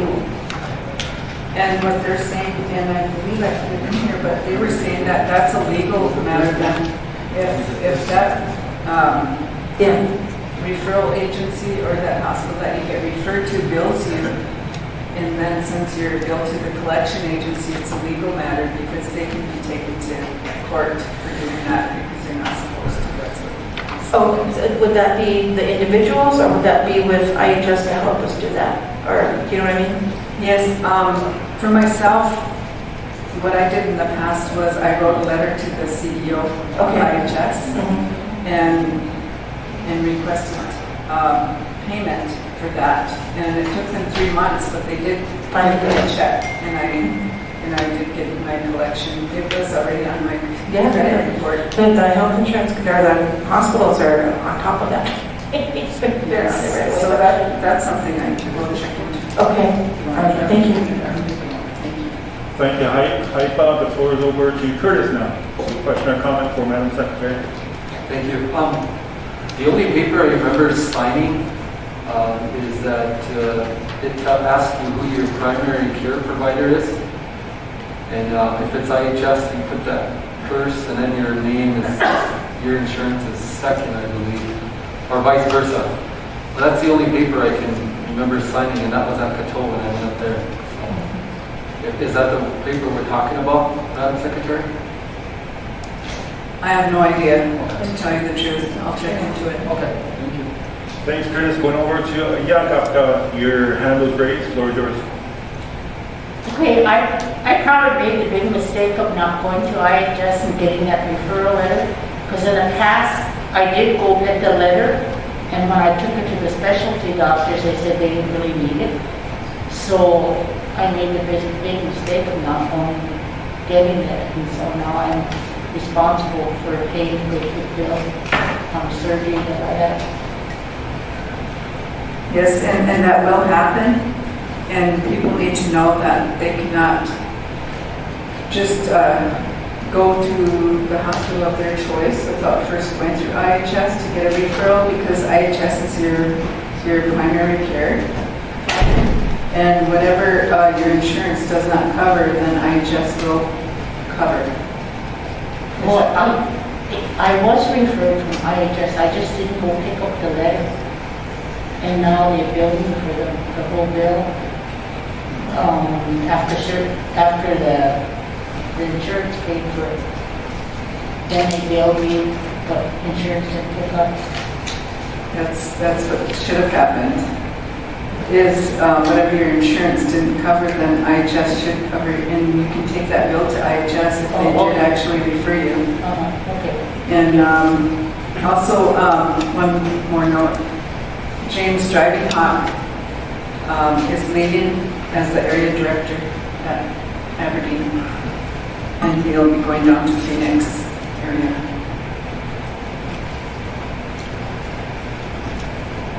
Dallas.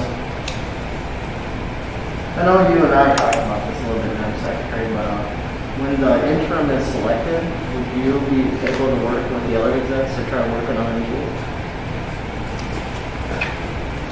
Another meeting with the interim? Yeah. Yes, it will actually be at Rolf's. That's who they selected to be the interim IHS director. Thank you. Curtis.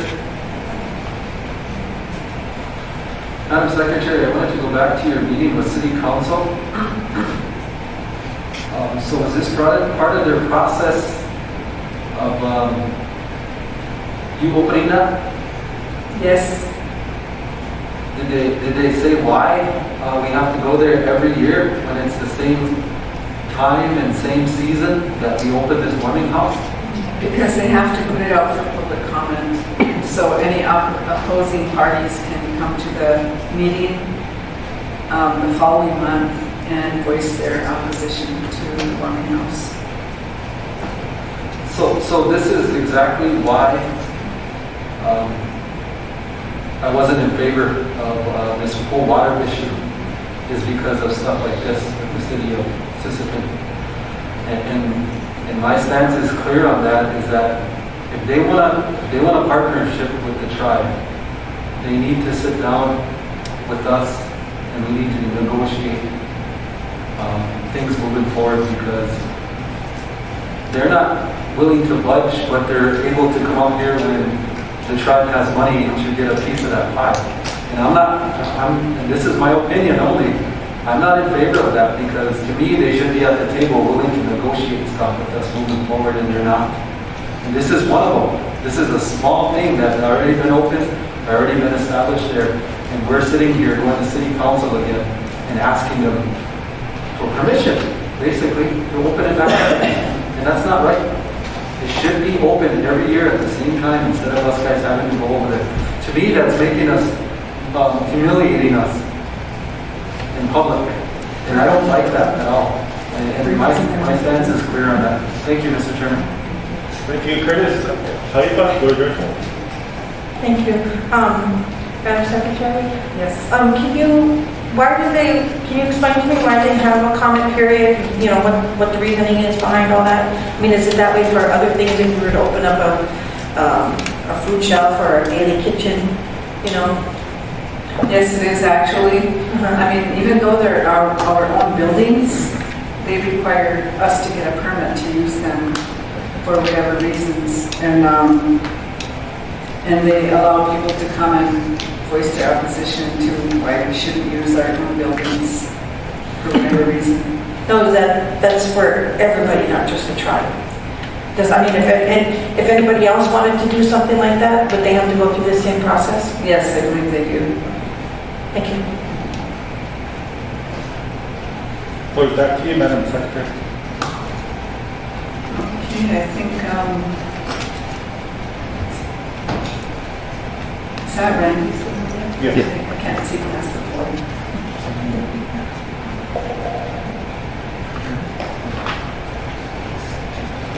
Okay, that's it for my report, if there's no more questions.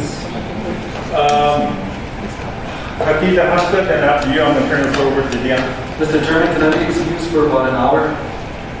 Yes, because I know the issue. Okay, thank you. Yeah. I was going to say motion to approve. Motion to approve Madam Secretary's report from Deanna. Second by Madam Vice Chair. Question by Akita Haskett. Leon Crawford, Yes. Curtis Bissonette, Yes. Brandon Gypsy Wanna, Yes. Lloyd Kirk Jr., Yes. Dallas Owen, Yes. A. Lydia Amos, Yes. Louis Johnson, Yes. Tribal Vice Chairwoman, Yes. Tribal Secretary, Yes. the Chairman will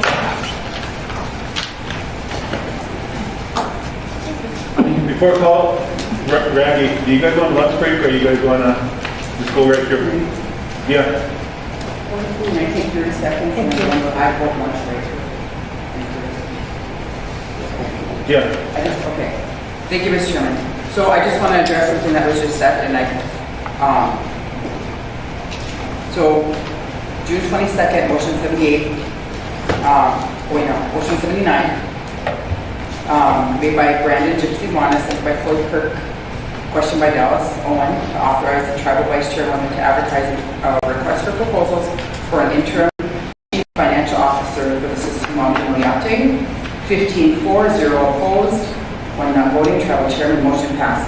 So you just said that wasn't true, what I was saying about the interim, and it's right here, motion 79. I just want that on the record. Can you say that again? Because, say what again? Can I look at that? I just gave it, you just gave it I know, back. I must have looked at something different. So it was 79. To the wire, I just want to make it clear on the record that I was lying because it's right there. I had 79. So I wasn't lying, it's right here. It was, it's in the record. Thank you, Mr. Chairman. So with that, that's right when we were advertising for the CFO. Does it make sense to do that when we're hiring and got a CFO applicants? So it's overlapping, and when I'm coming to council with my plan, it's the best plan that's working for me. And when you guys come in and make administrative motions, it's interfering with how I'm trying to operate and work things. That's an administrative function. And if I bring a plan that needs your support, like you demonstrate to the secretary, Madam Secretary and Chairman, you support them. But when I bring something, I don't get the support. So I was actively in the process of advertising for a CFO because right around these times is when I'm learning that the outcome of my current CFO. I was in limbo this whole time. It wasn't until recently that I've been able to declare that vacant based on the information the definite information I was getting. So it's overlapping with the plans that I have in my office when you guys make administrative motions dictating how I should do things when I'm with the plan saying this is where I need your support and how I need